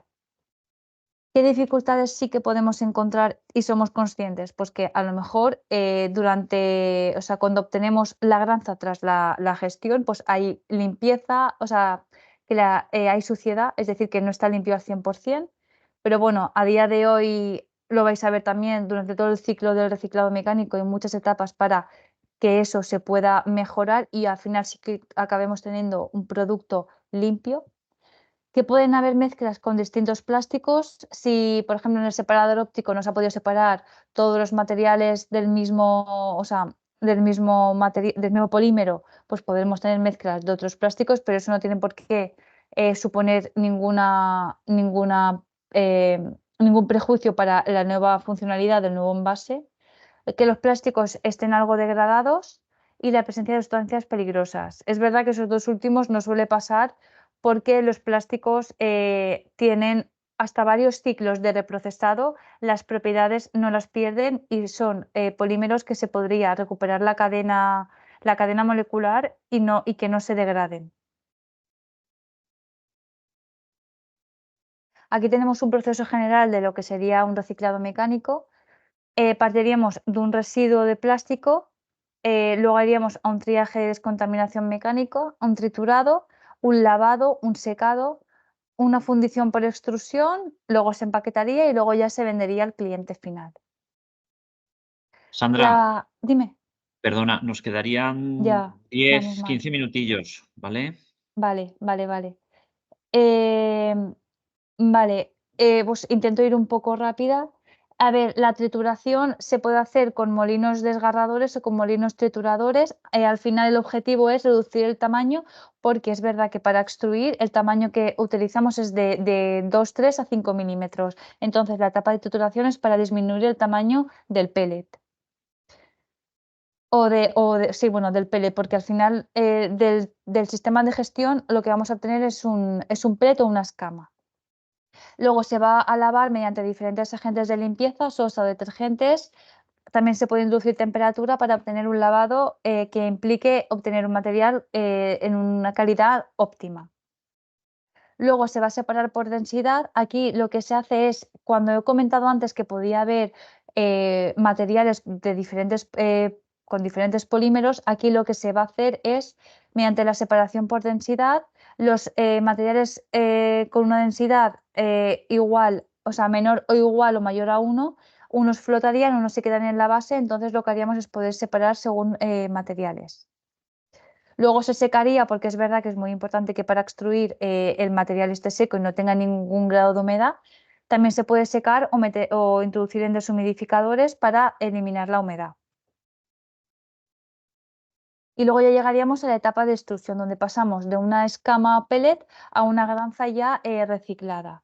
Aquí es lo que comentaba, se utiliza temperatura y presión, y lo que hacemos es hacer una fundición del material para obtener, podemos obtener desde una lámina hasta un hilo, hasta un producto acabado como una botella, una lámina que luego se termoformará para hacer un envase y cualquier opción que queramos.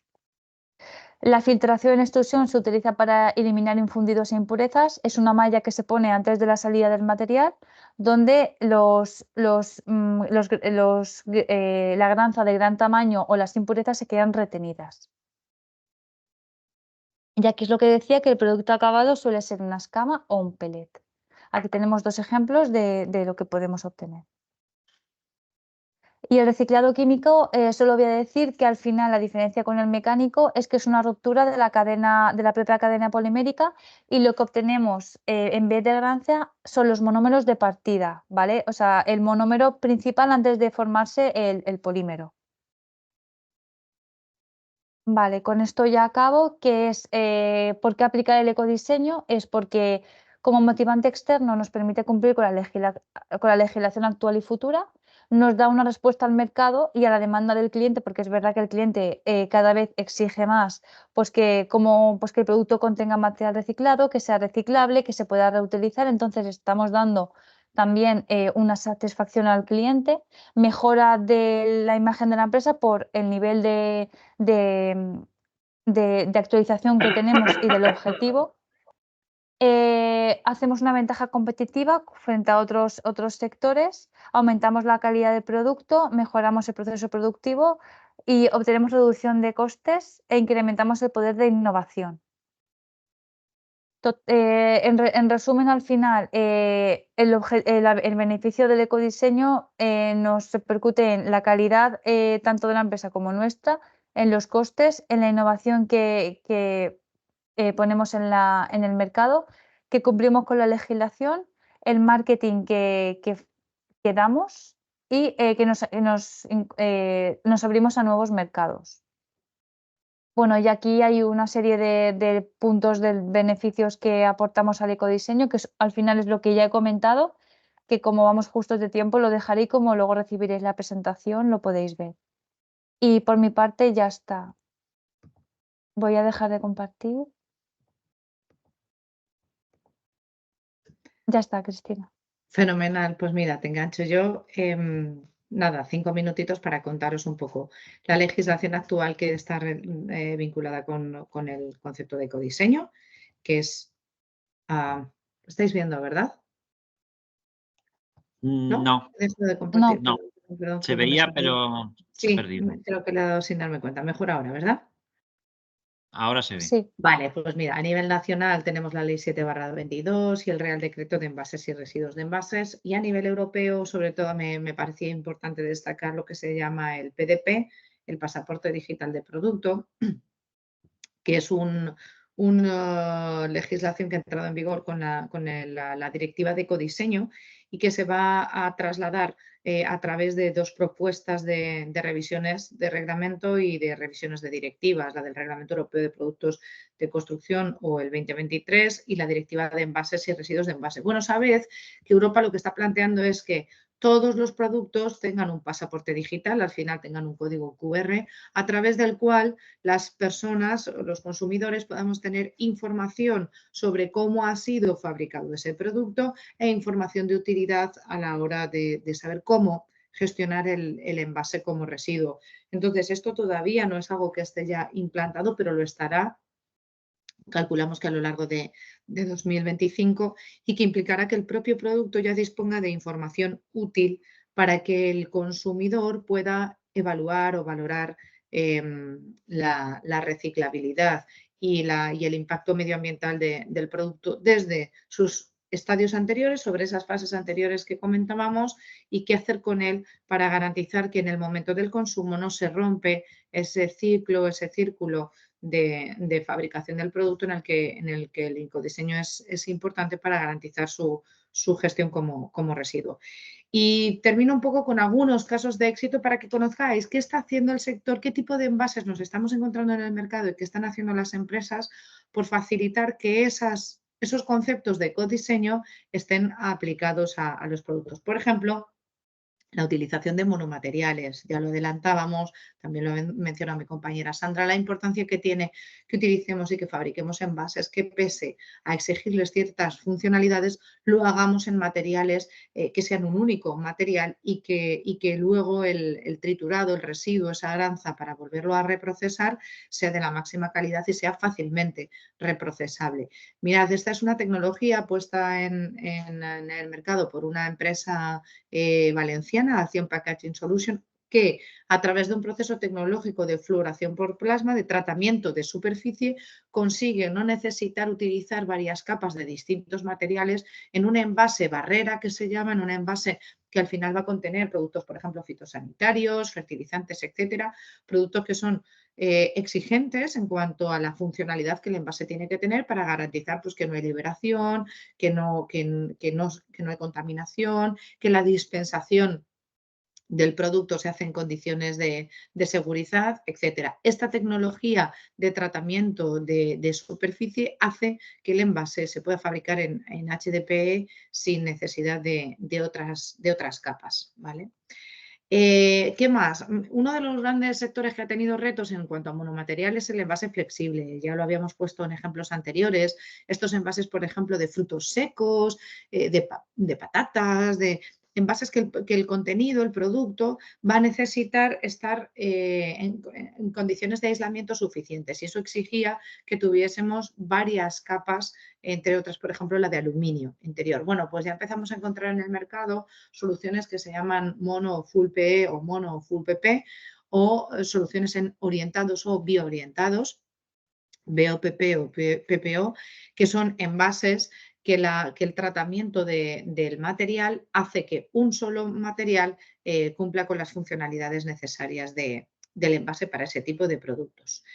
Más ejemplos de ecodiseño, pues por ejemplo el rediseño de envases para reducir la cantidad de material utilizado. Aplicando procedimientos como el que Sandra nos explicaba, pues ya hay fabricantes de envase que han buscado cómo optimizar el tamaño y la cantidad de material utilizado. Pues por ejemplo aquí vemos que Pescanova en su producto de palitos de mar aplicando un ecodiseño del envase ha conseguido reducir un 9% la cantidad de film multicapa de las bolsitas de palitos de mar. En este caso no ha sido posible sustituir el material en sí mismo por un monocapa, pero sí reducir la cantidad de material utilizado en la fabricación para almacenar al final la misma cantidad de producto, ¿vale? Otro ejemplo de ecodiseño, pues por ejemplo el uso de colores. Fijaros, el negro es un color de difícil tratamiento en las plantas de tratamiento de residuos porque resulta difícil separarlos en las fracciones. Entonces, durante mucho tiempo se ha evitado el color negro en la fabricación de los envases por la dificultad que entrañaba luego separarlo en la fracción adecuada. Bueno, pues ya empieza a haber en el mercado lo que se llaman, bueno, la superación de los negros no detectables por los NIRS. Los NIRS son los sistemas ópticos de separación, algo nos ha comentado Sandra al respecto, son sistemas que se utilizan para separar materiales en las plantas de tratamiento de residuos. Bueno, pues ya empieza a haber materiales negros, colorantes negros, que sí que son detectables por NIRS y que por tanto aplicarlos en los envases no empeora su reciclabilidad porque van a ser perfectamente separables en las plantas a través de estos sistemas ópticos. Otra cuestión, pues por ejemplo lo que comentábamos de los tapones, ya os he explicado antes el caso, los tapones se solían colar en esos trómeles, en esos agujeros de trómel. Por su geometría, bueno, pues la introducción o la obligación a nivel legal de que los tapones vayan unidos a la botella lo que hace es garantizar a través del ecodiseño que esa cantidad de material y ese producto en particular, que es la taponería, no se pierda en el proceso de reciclabilidad.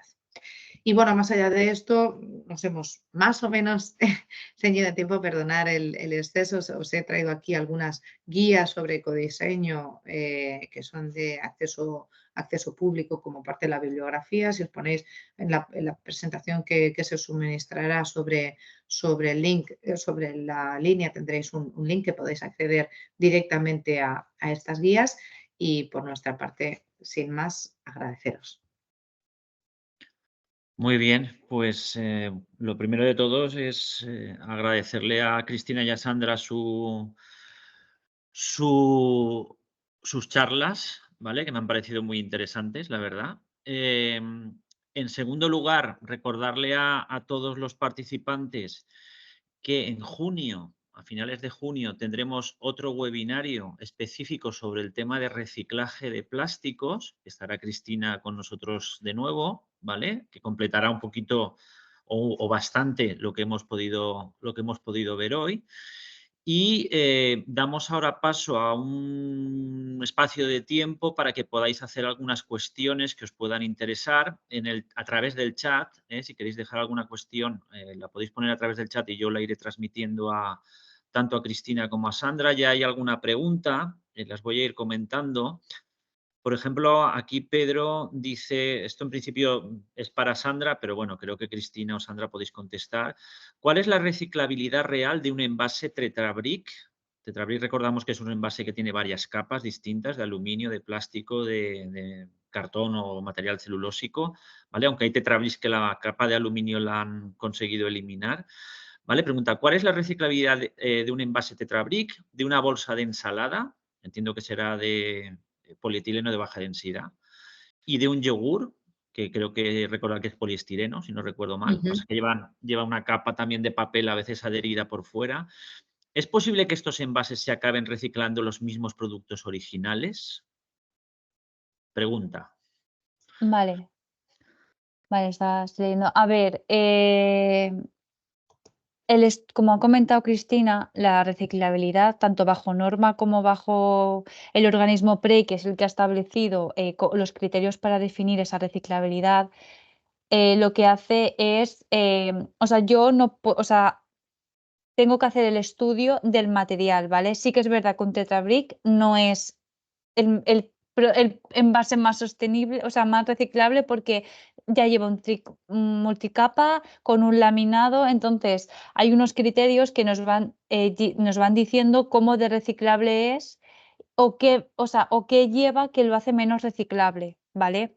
Entonces, el Tetra Brick, o sea, todo lo que me has comentado no podría, no, no podría decirlo así, porque hay que hacer un estudio un poco más con el producto, estudiando sus componentes. O sea, nada se puede decir si es reciclable o no si no pasa por un estudio un poco ¿cómo lo digo? En detalle de su composición, hasta de lo más mínimo que contenga. O sea, hay que valorar todo. ¿Y por qué se utiliza? Porque, como he dicho, hay productos que lo que contienen necesita una función, o sea, necesita que el alimento que lo contiene tenga una seguridad alimentaria. En este caso, el Tetra Brick es porque en la capa de aluminio le da la barrera que necesita el producto que lo contiene, y no es tan fácil. Nosotros desde Implas llevamos años intentando buscar alternativas para ese Tetra Brick o para cualquier envase que tenga un multicapa con un laminado, y es verdad que la función barrera y que luego sea contacto con alimento es un tema que yo creo que en todo el sector llevamos mucho tiempo con la intención de encontrar una alternativa. No sé si queréis, es un Mira, poco... yo te completaría o por comentar un poco, reafirmar un poco lo que comentaba Sandra. Hasta ahora Tetra Brick se ha estado utilizando, por ejemplo, como envase de ciertos productos, como por ejemplo la leche, porque el tipo de líquido y el tipo de protección que necesita la leche es bastante concreto, especialmente en su aislamiento a la luz y al oxígeno exterior. Sin embargo, por ejemplo, un despropósito que hay ahora es que se están envasando agua en Tetra Bricks. Absolutamente innecesario. O sea, el agua no necesita ese tipo de protección y de barrera que necesita, por ejemplo, la leche. Se está haciendo un poco por esa, en mi opinión, es más greenwashing que otra cosa. Me voy a mojar aquí como se me pagaran por ello. Creo que es bastante greenwashing, porque el agua no necesita de esas propiedades, y hace que un envase, una botella de PET, el PET es lo que más se está separando ahora mismo en plantas. Una botella de PET de agua es infinitamente más reciclable que un Tetra Brick, sin decir que el Tetra Brick no puede ser útil para determinadas aplicaciones. Entonces, hay para determinadas aplicaciones, y estoy de acuerdo con Sandra que todo requiere un estudio y requiere una relatividad. Todo depende de para qué. El tetrabric en sí puede no ser ni mejor ni peor, depende para qué y depende de las necesidades del producto que está envasando concretamente. Entonces, desde luego para el agua, absolutamente innecesario, improcedente, ninguna utilidad, no aporta, no aporta. Y hoy en día no hay una fracción de bricks en las plantas de tratamiento de residuos, no se está separando, no se está gestionando de manera separada. Al ser un multicapa, como decía Víctor, el reprocesamiento, ¿sabes? El triturado y el vuelta a grancear o a extrusionar, pues no tiene el mismo material. Hoy en día esos productos, igual incluso, excepto el PET, que es el único que está habilitado para contacto alimentario, el resto de materiales es que no son aptos para contacto alimentario. Entonces luego no se pueden utilizar para la misma aplicación de la que vinieron, porque no pueden cumplir con la legislación de contacto alimentario. Entonces el problema que tienen todos los materiales, a excepción del PET, es que la EFSA de momento no tiene habilitados procedimientos ni se están gestionando por circuitos cerrados, que se llaman, es decir, que no van a un contenedor público, no van a un contenedor general como el amarillo, no están habilitados para contacto alimentario. Es que no pueden a día de hoy todavía volver al mismo uso del que vinieron, siempre que este sea contacto alimentario. Yo quería añadir algo sobre el tema de los tetrabricks.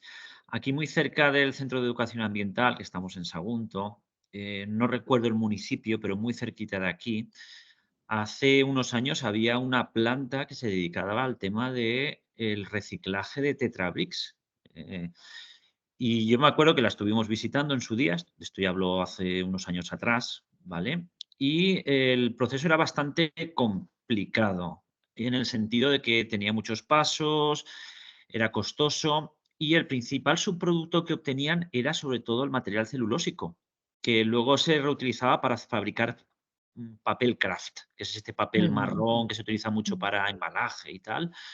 El aluminio también se podía separar, pero con una calidad baja, y el plástico que se conseguía separar se utilizaba para valorización directamente en la planta, ¿vale? Era un proceso complicado y la planta, si no recuerdo mal, cerró hace ya también unos años por el tema del económico, que no daba para poder completar con ciertas ganancias todo el proceso.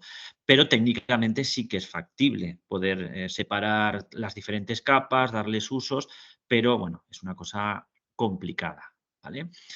Bueno, era un pequeño apunte por mi parte, ¿vale? Bueno, seguimos con alguna preguntilla más que hay en el chat. Pregunta Sara, del Ayuntamiento de Alcira, ¿qué papel juegan aquí los SIGs? Entiendo que es los scraps, que es como se denominan ahora. En este caso, habla específicamente del papel que jugaría Ecoembes en este proceso, que es el que gestiona sobre todo el contenedor amarillo y el azul. Eso, no sé si tú, Cristina, o... Sí, si quieres te comento. A ver, Ecoembes juega un papel fundamental porque es el responsable un poco a nivel nacional de la recogida selectiva de la fracción de envase ligero, que es el contenedor amarillo. Entonces, en relación a los envases de uso doméstico, hoy en día es el actor principal en cuanto a esa recogida selectiva, en cuanto a esa contenerización y gestión en plantas de tratamiento de fracción separada. Sin embargo, fíjate, el Real Decreto de Envases y Residuos de Envases ha presentado la obligación de gestionar también de manera separada a través de sistemas de responsabilidad ampliada del productor los envases comerciales e industriales. También son envases no generados en el ámbito doméstico, sino generados en la industria o en el comercio, y a partir del año 25 va a ser obligatorio que las empresas se adhieran a un sistema de responsabilidad ampliada. Ya hay 9 creados en estos momentos. ¿Esto qué va a provocar? Va a provocar que ese tipo de envases, que insisto, no son los domésticos, pero sí son los industriales y los comerciales, también van a tener un sistema de recogida selectiva individualizado o separado, y por lo tanto va a haber otras fuentes de suministro de envases separados.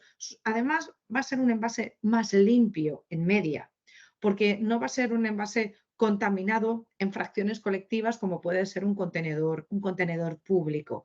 Así es que se espera que estos sistemas de responsabilidad ampliada para este tipo de envases, los industriales y los comerciales, sean un flujo nuevo de envase y de residuo que se pueda también valorizar, no una valorización energética, sino una valorización mecánica, y que vayan estos flujos a los gestores de residuos y de los gestores de residuos a los recicladores de plásticos. Es verdad que estos envases ya se estaban gestionando anteriormente por gestores de residuos. Bueno, pues ahora se va a formalizar en un sistema de responsabilidad ampliada. Eso respecto a los envases industriales y comerciales.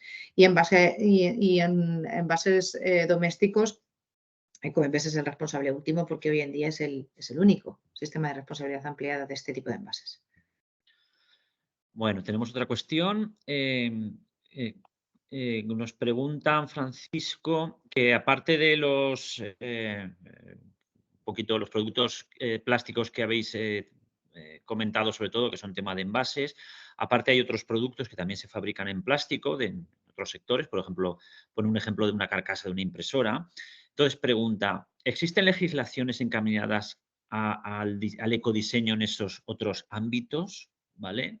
Que no sean solo de los envases. Y pregunta, ¿en estos productos el plástico lleva insertados, por ejemplo, elementos metálicos para atornillar, etcétera? ¿Qué problemas puede generar esto a la hora de su reciclado? Vale. Bueno, Sandra, si quieres. sí, yo por lo que sé, bueno, por ejemplo, a nivel de legislación sí que es verdad que dentro del ecodiseño se van a sacar una vez salga, o sea, se apruebe, saldrán como un ecodiseño para diferentes sectores que aplicará a diferentes, o sea, no va a ser una legislación de ecodiseño general, o sea, serán realistas, por ejemplo, para el textil será una forma, para el material plástico de otra y así irá. No se sabe muy bien el alcance todavía, o por lo menos yo no tengo conocimiento de hasta dónde van a sacar ni cuándo van a ir sacando todas estas legislaciones sobre cada una de las líneas, ¿vale? Pero sí que es verdad que serán específicas para cada uno. Entonces, a lo mejor cuando pase un poco más, o este año, porque este año la verdad que es el año previo a muchas nuevas normas que van a salir, entonces se irá especificando sobre qué línea se va a hacer. Pero ahí es donde tendría que especificar el tema de más, a lo mejor a nivel de como decías, pues, de carcasas o de aparatos o sea, eléctricos, electrónicos, un poco así. Si el plástico, sobre la otra pregunta, si el plástico lleva cualquier producto que no es plástico, es como que le hace, a nivel de la reciclabilidad, le perjudica a su reciclabilidad, ¿vale? Y más si es o sea, si es un tornillo o es algo que no puedes, que el cliente o el consumidor, mejor dicho, no puede quitar, ¿vale? Entonces, eso lo que haría sería afectar a su reciclabilidad. Entonces, es como, creo que con eso contesto a tu pregunta, porque el problema es que tu producto va a ser menos reciclable, o incluso depende de el porcentaje en peso que tenga ese metal y lo que y dónde esté ubicado en el envase, puede que sea directamente que te lo hagan no reciclable. Por eso en el ecodiseño se habla mucho de cómo hacer la estrategia de su diseño, sabiendo qué es o qué va a hacer que sea muy reciclable o qué te va a llevar a un no reciclable. Me gustaría añadir que, mira, en mi opinión, por ejemplo, el problema que tienen los cartuchos de tinta no es tanto incluso el envase, sino el contenido. O sea, lo que contiene es muy contaminante. Entonces, resulta difícil porque no son fácilmente vaciables.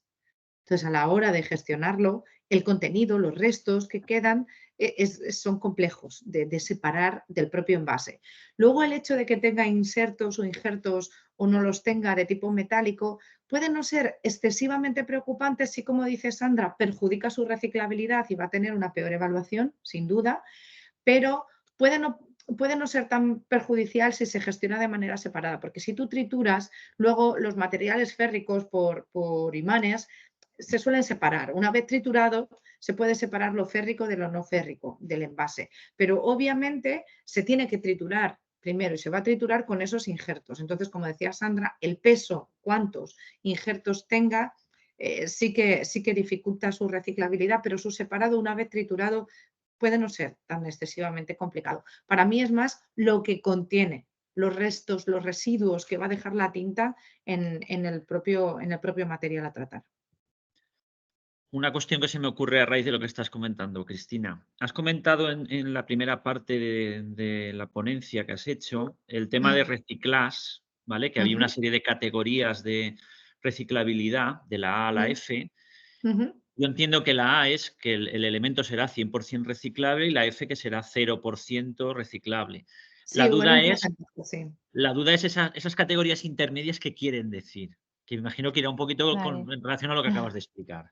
Sí, sí, de Vale. hecho, iPlus Sí, es certificador de mm, reciclaje y seguro que Sandra tiene más idea. sí, bueno, yo justamente hace poquito que como que me examiné para esa certificación. Nada, es una evaluación que funciona de la A a la F, ¿vale? Cada letra tiene como un porcentaje de reciclado, ¿vale? Aunque no se emite, solamente te ponen la letra. La A, la B y la C son o sea, de muy reciclable a reciclable. La D es menos reciclable, pero aún podría entrar, o sea, ya sí que es como entrando en el punto rojo, y la E y la F es no reciclable, porque ha habido como algún parámetro que lo ha descartado, pero tiene valoración energética, que como decíamos, por lo menos podemos obtener una forma de, o sea, un beneficio del producto. O sea que A por la A. Ah, por Tendréis la dos A. Sí, cosas. sí, sí. Sí, de todas formas que sepáis, mira, en la presentación que hicimos el otro día del reglamento de modificación de directiva, se hablaba de cuáles de esos valores van a ser aceptables o no. Entonces va a haber un escalado en tiempo. Hasta, la verdad que de memoria no lo recuerdo, pero digamos que hasta 2030 se van a aceptar productos que sean hasta la D y a partir del 38 me parece que era, solo se van a aceptar los A y B. Entonces, se van a ir acotando los rangos de certificaciones aceptables como reciclables dentro del concepto de reciclabilidad que se permitan comercializar en el mercado para que haya una progresión en la mejora de esa reciclabilidad. Un poquito como las categorías energéticas que se han tenido que ir Igual. rehaciendo Mm, porque cada vez iban a mejor y la categoría inicial se quedaba muy corta. Entiendo que sería algo exacto. parecido. Pues vamos a sufrir un proceso parecido a eso, sí. Bueno, pues si vamos mejorando siempre es bueno. Bueno, una pregunta más que tenemos por aquí, muy concreta. Nos pregunta Julia Berlanga. En España, ¿qué tipo de plásticos tienen mayor tasa de reciclabilidad? No de reciclado, sino reciclabilidad, es lo que pone ella. A ver, Eh, yo creo que los materiales en sí no tienen una tasa de no. reciclabilidad. Lo que sí que es Por eso cierto. me resulta curioso. Lo que sí que es cierto que yo creo, corrígeme Sandra si me equivoco, que quizás el producto y el material que con más alta efectividad se está gestionando es el PET. ¿Por Mm. qué el PET? Porque el PET normalmente se utiliza en formato monomaterial, pues lo que decíamos, botellería, bandeja, porque es muy fácilmente separable, normalmente es transparente o mayormente es transparente, en un gran porcentaje de envases está en formato transparente, por aspiración y son cuerpos Por huecos densidad. y por densidad son fácilmente separables y encima son los que a día de hoy tienen certificación de contacto alimentario. Por tanto, pueden terminar en un envase de las mismas características. A día de hoy, la niña bonita en cuanto a Es el PET. materiales es el PET. Sí, Eh, yo. no, no, di, Sandra. No, que opino igual, que al final es que el que tenga un contacto alimentario, un sistema de reciclado muy estandarizado, aprobado pues por la EFSA, al final hace que sea muy fácil de reciclar y por ello también reciclable. Pero sí que es verdad que no hay un material concreto, a lo mejor es el envase y por ahí podemos decir que es el material con el que se ha fabricado. Ujú. Una pregunta, hablando del PET. No sé si esto es cierto o no es cierto, igual me lo podéis confirmar. ¿Es cierto que la oferta de PET reciclado es inferior a la demanda que hay en estos momentos? Absoluta, absoluta. Como os decía, el precio del Sí. material del PET reciclado es más caro que el virgen. O sea, ¿en qué material el reciclado es más caro que el virgen? Pues es en aquel en el que la demanda es muy alta, es muy Mm. alta. Sí, Sobre porque todo por esas obligaciones legales. Claro. Fíjate, es que ya hay obligaciones legales de contenido mínimo en material reciclado. Entonces, la ley te está obligando que para la fabricación de determinados productos, en este caso la botellería, tienes que meter un mínimo de cantidad reciclada. sí, Entonces, la demanda se dispara. en refrescos se está viendo ya bastante el tema este de incorporar el PET reciclado, que además tiene la botella ese color como un poquito más oscuro. ¿vale? No, imagino que lo habremos visto en algunos casos, ¿vale? Vamos con una última cuestión, pero bueno, a ver, Julia Furió nos pregunta, ¿podéis compartir herramientas para el análisis del ciclo de vida? ¿O conocéis alguna herramienta de este tipo? Bueno, a ver, la herramienta, yo no soy, o sea, no soy la persona, por ejemplo, que lleva día a día ese área, pero sí que es verdad que la herramienta no se puede compartir. O sea, por ejemplo, nosotros tenemos un área específica, ¿vale? De gente que sabe interpretar los datos, son como aplicaciones, no. Pero el acceso no es abierto a todo el mundo. Tienes que sacarte una licencia, tienes que como formarte. Entonces, no es una herramienta que se pueda ceder ni traspasar. Entonces, nosotros en Aimplan sí que tenemos un servicio de asesoramiento y hacemos análisis del ciclo de vida económico, social para pues, todas las empresas o todo el mundo que lo solicite, pero no es una herramienta que podamos pasar, no es una herramienta que se pueda compartir, porque hace falta una licencia de una persona, en este caso es del centro.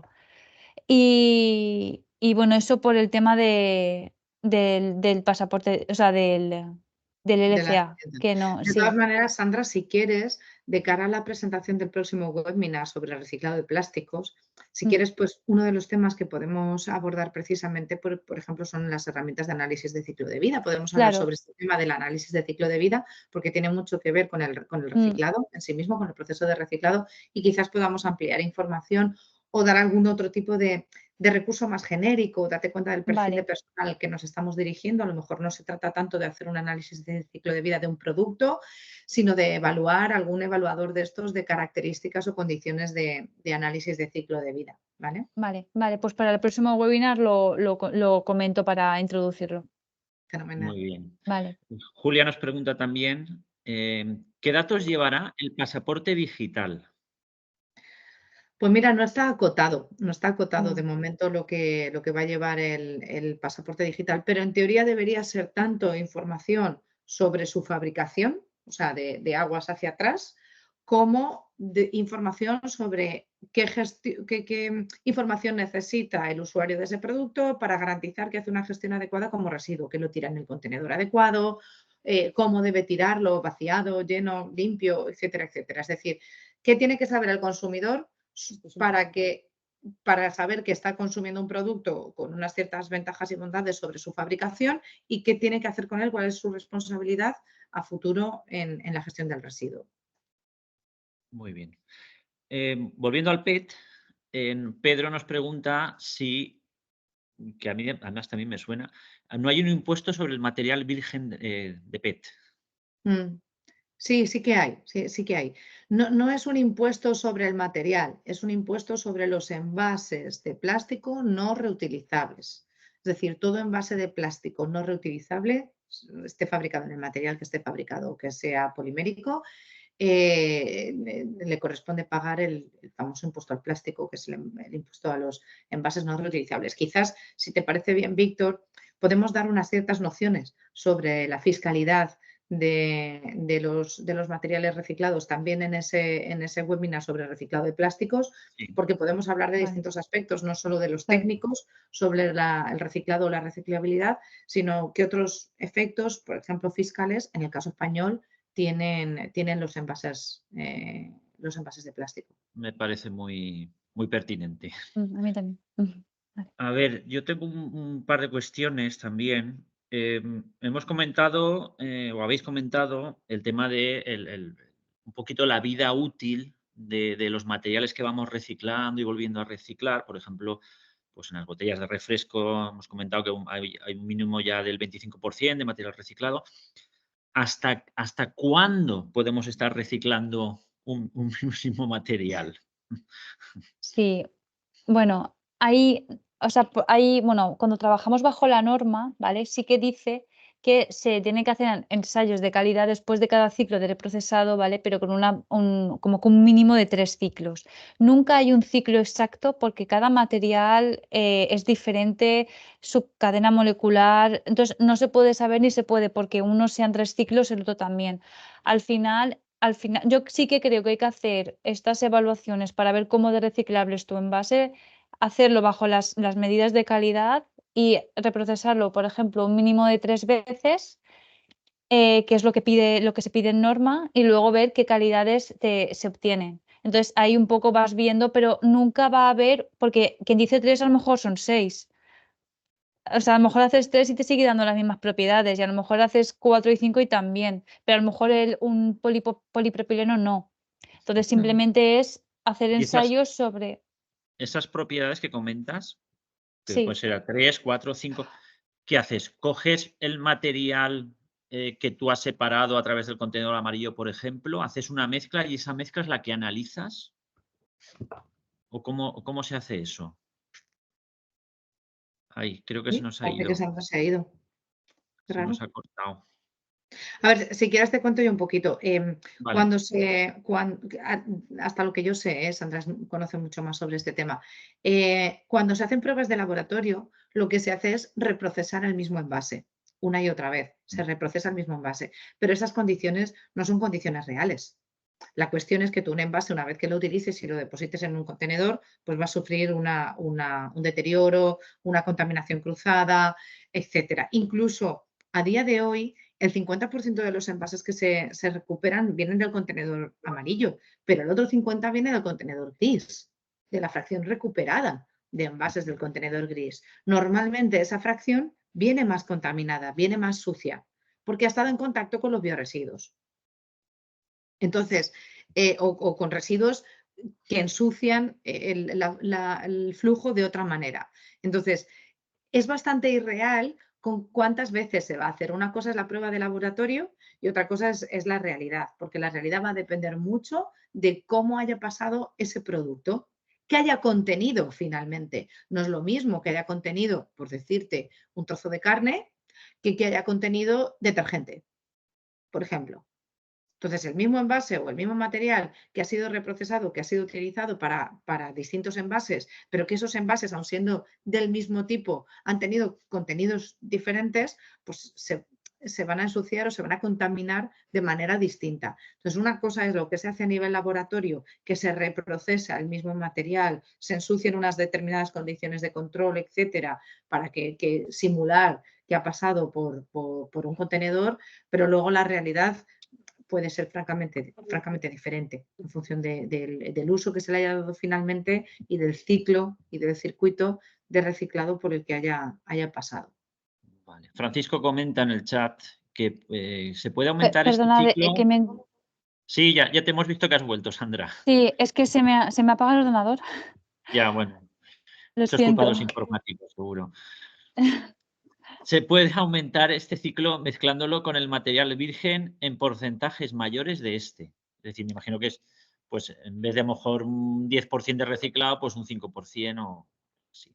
Sí, de hecho, hacerlo Tiene que ser la menor. 100% de material reciclado en sucesivos ciclos, esto normalmente no es viable. La pérdida de propiedades es demasiado elevada como para que un material reciclado proveniente de un material reciclado, etcétera, de manera persistente, esos circuitos terminan teniendo una degradación del material. Casi siempre hay una mezcla de virgen en alguna proporción, sí. Vale. Una pregunta, pero que no sé si yo sí vale la pena que nos lo cuentes hoy, Cristina, o en el próximo webinario. Es el ejemplo que has puesto de la legislación de la 22, de la 7/22 de la ley, por la que un poquito ha sido el tema este de enganchar los tapones a las botellas para que en la separación en las plantas de tratamiento los tapones pues no se pierdan por el camino. Tú cuando tienes las botellas que son de PET y los tapones que son de polietileno de alta densidad generalmente, ¿vale?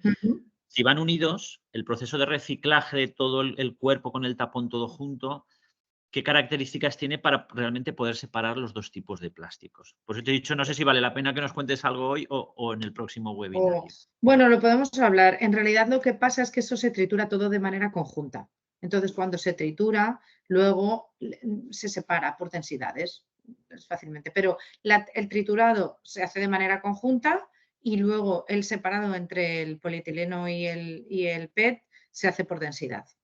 Vale, o sea que es relativamente sencillo. Es sencillo, por eso se ha optado por esa vía de no separación para garantizar la reciclabilidad, sí. Muy bien. Y Además, el PET es un material que se separa con mucha facilidad por el tema de la densidad. Muy bien, pues yo tengo una última cuestión.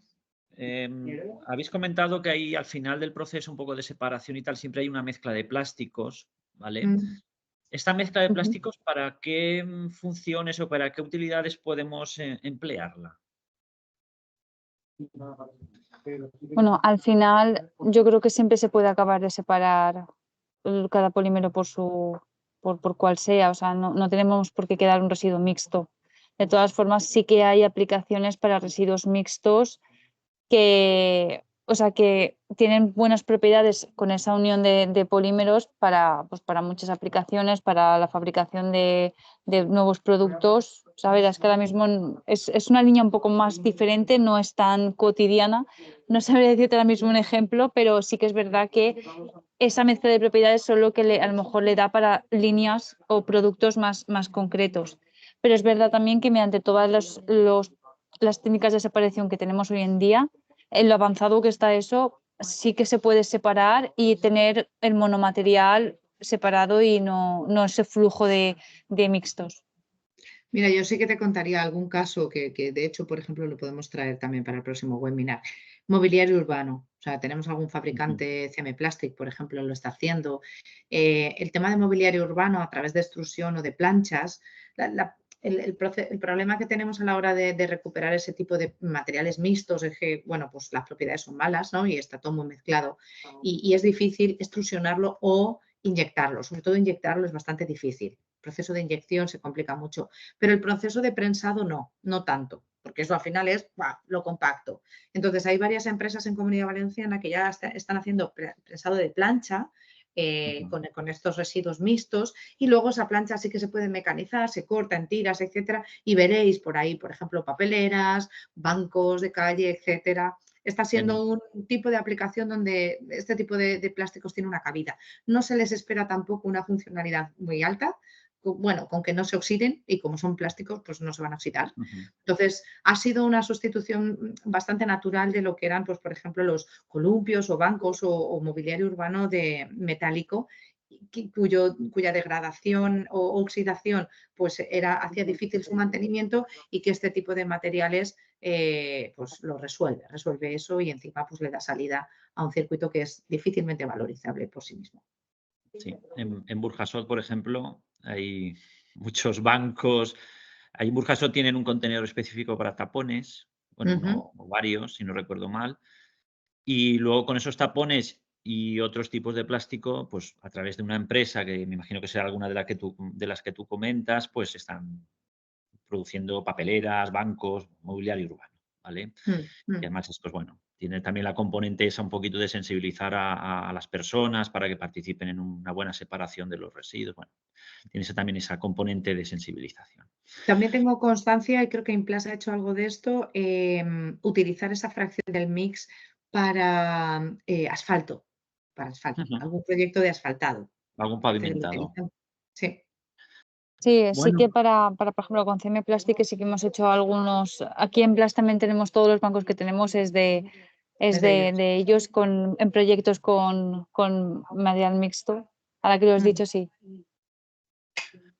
Bueno, pues ya no tenemos ninguna cuestión más, pues con lo cual vamos a dar ya por concluido la sesión de hoy, que creo que ha sido muy interesante. La verdad es que a mí personalmente me ha gustado mucho, me ha parecido muy, muy interesante todo lo que habéis comentado. Agradeceros de nuevo a Cristina y a Sandra vuestra participación. Como he comentado antes, recordar que en junio tendremos otro webinario sobre el reciclaje de plásticos, que en su momento ya haremos la difusión y la comunicación para que podáis inscribiros. Y nada más, agradeceros a todos los participantes la asistencia y nada, esperar que les saquéis provecho a lo que hemos comentado aquí y hasta otro día. ¿Vale? Venga, Muchas gracias, Víctor. Gracias a Hasta todos. luego, luego. gracias. Chao, adiós. Gracias. Hasta luego.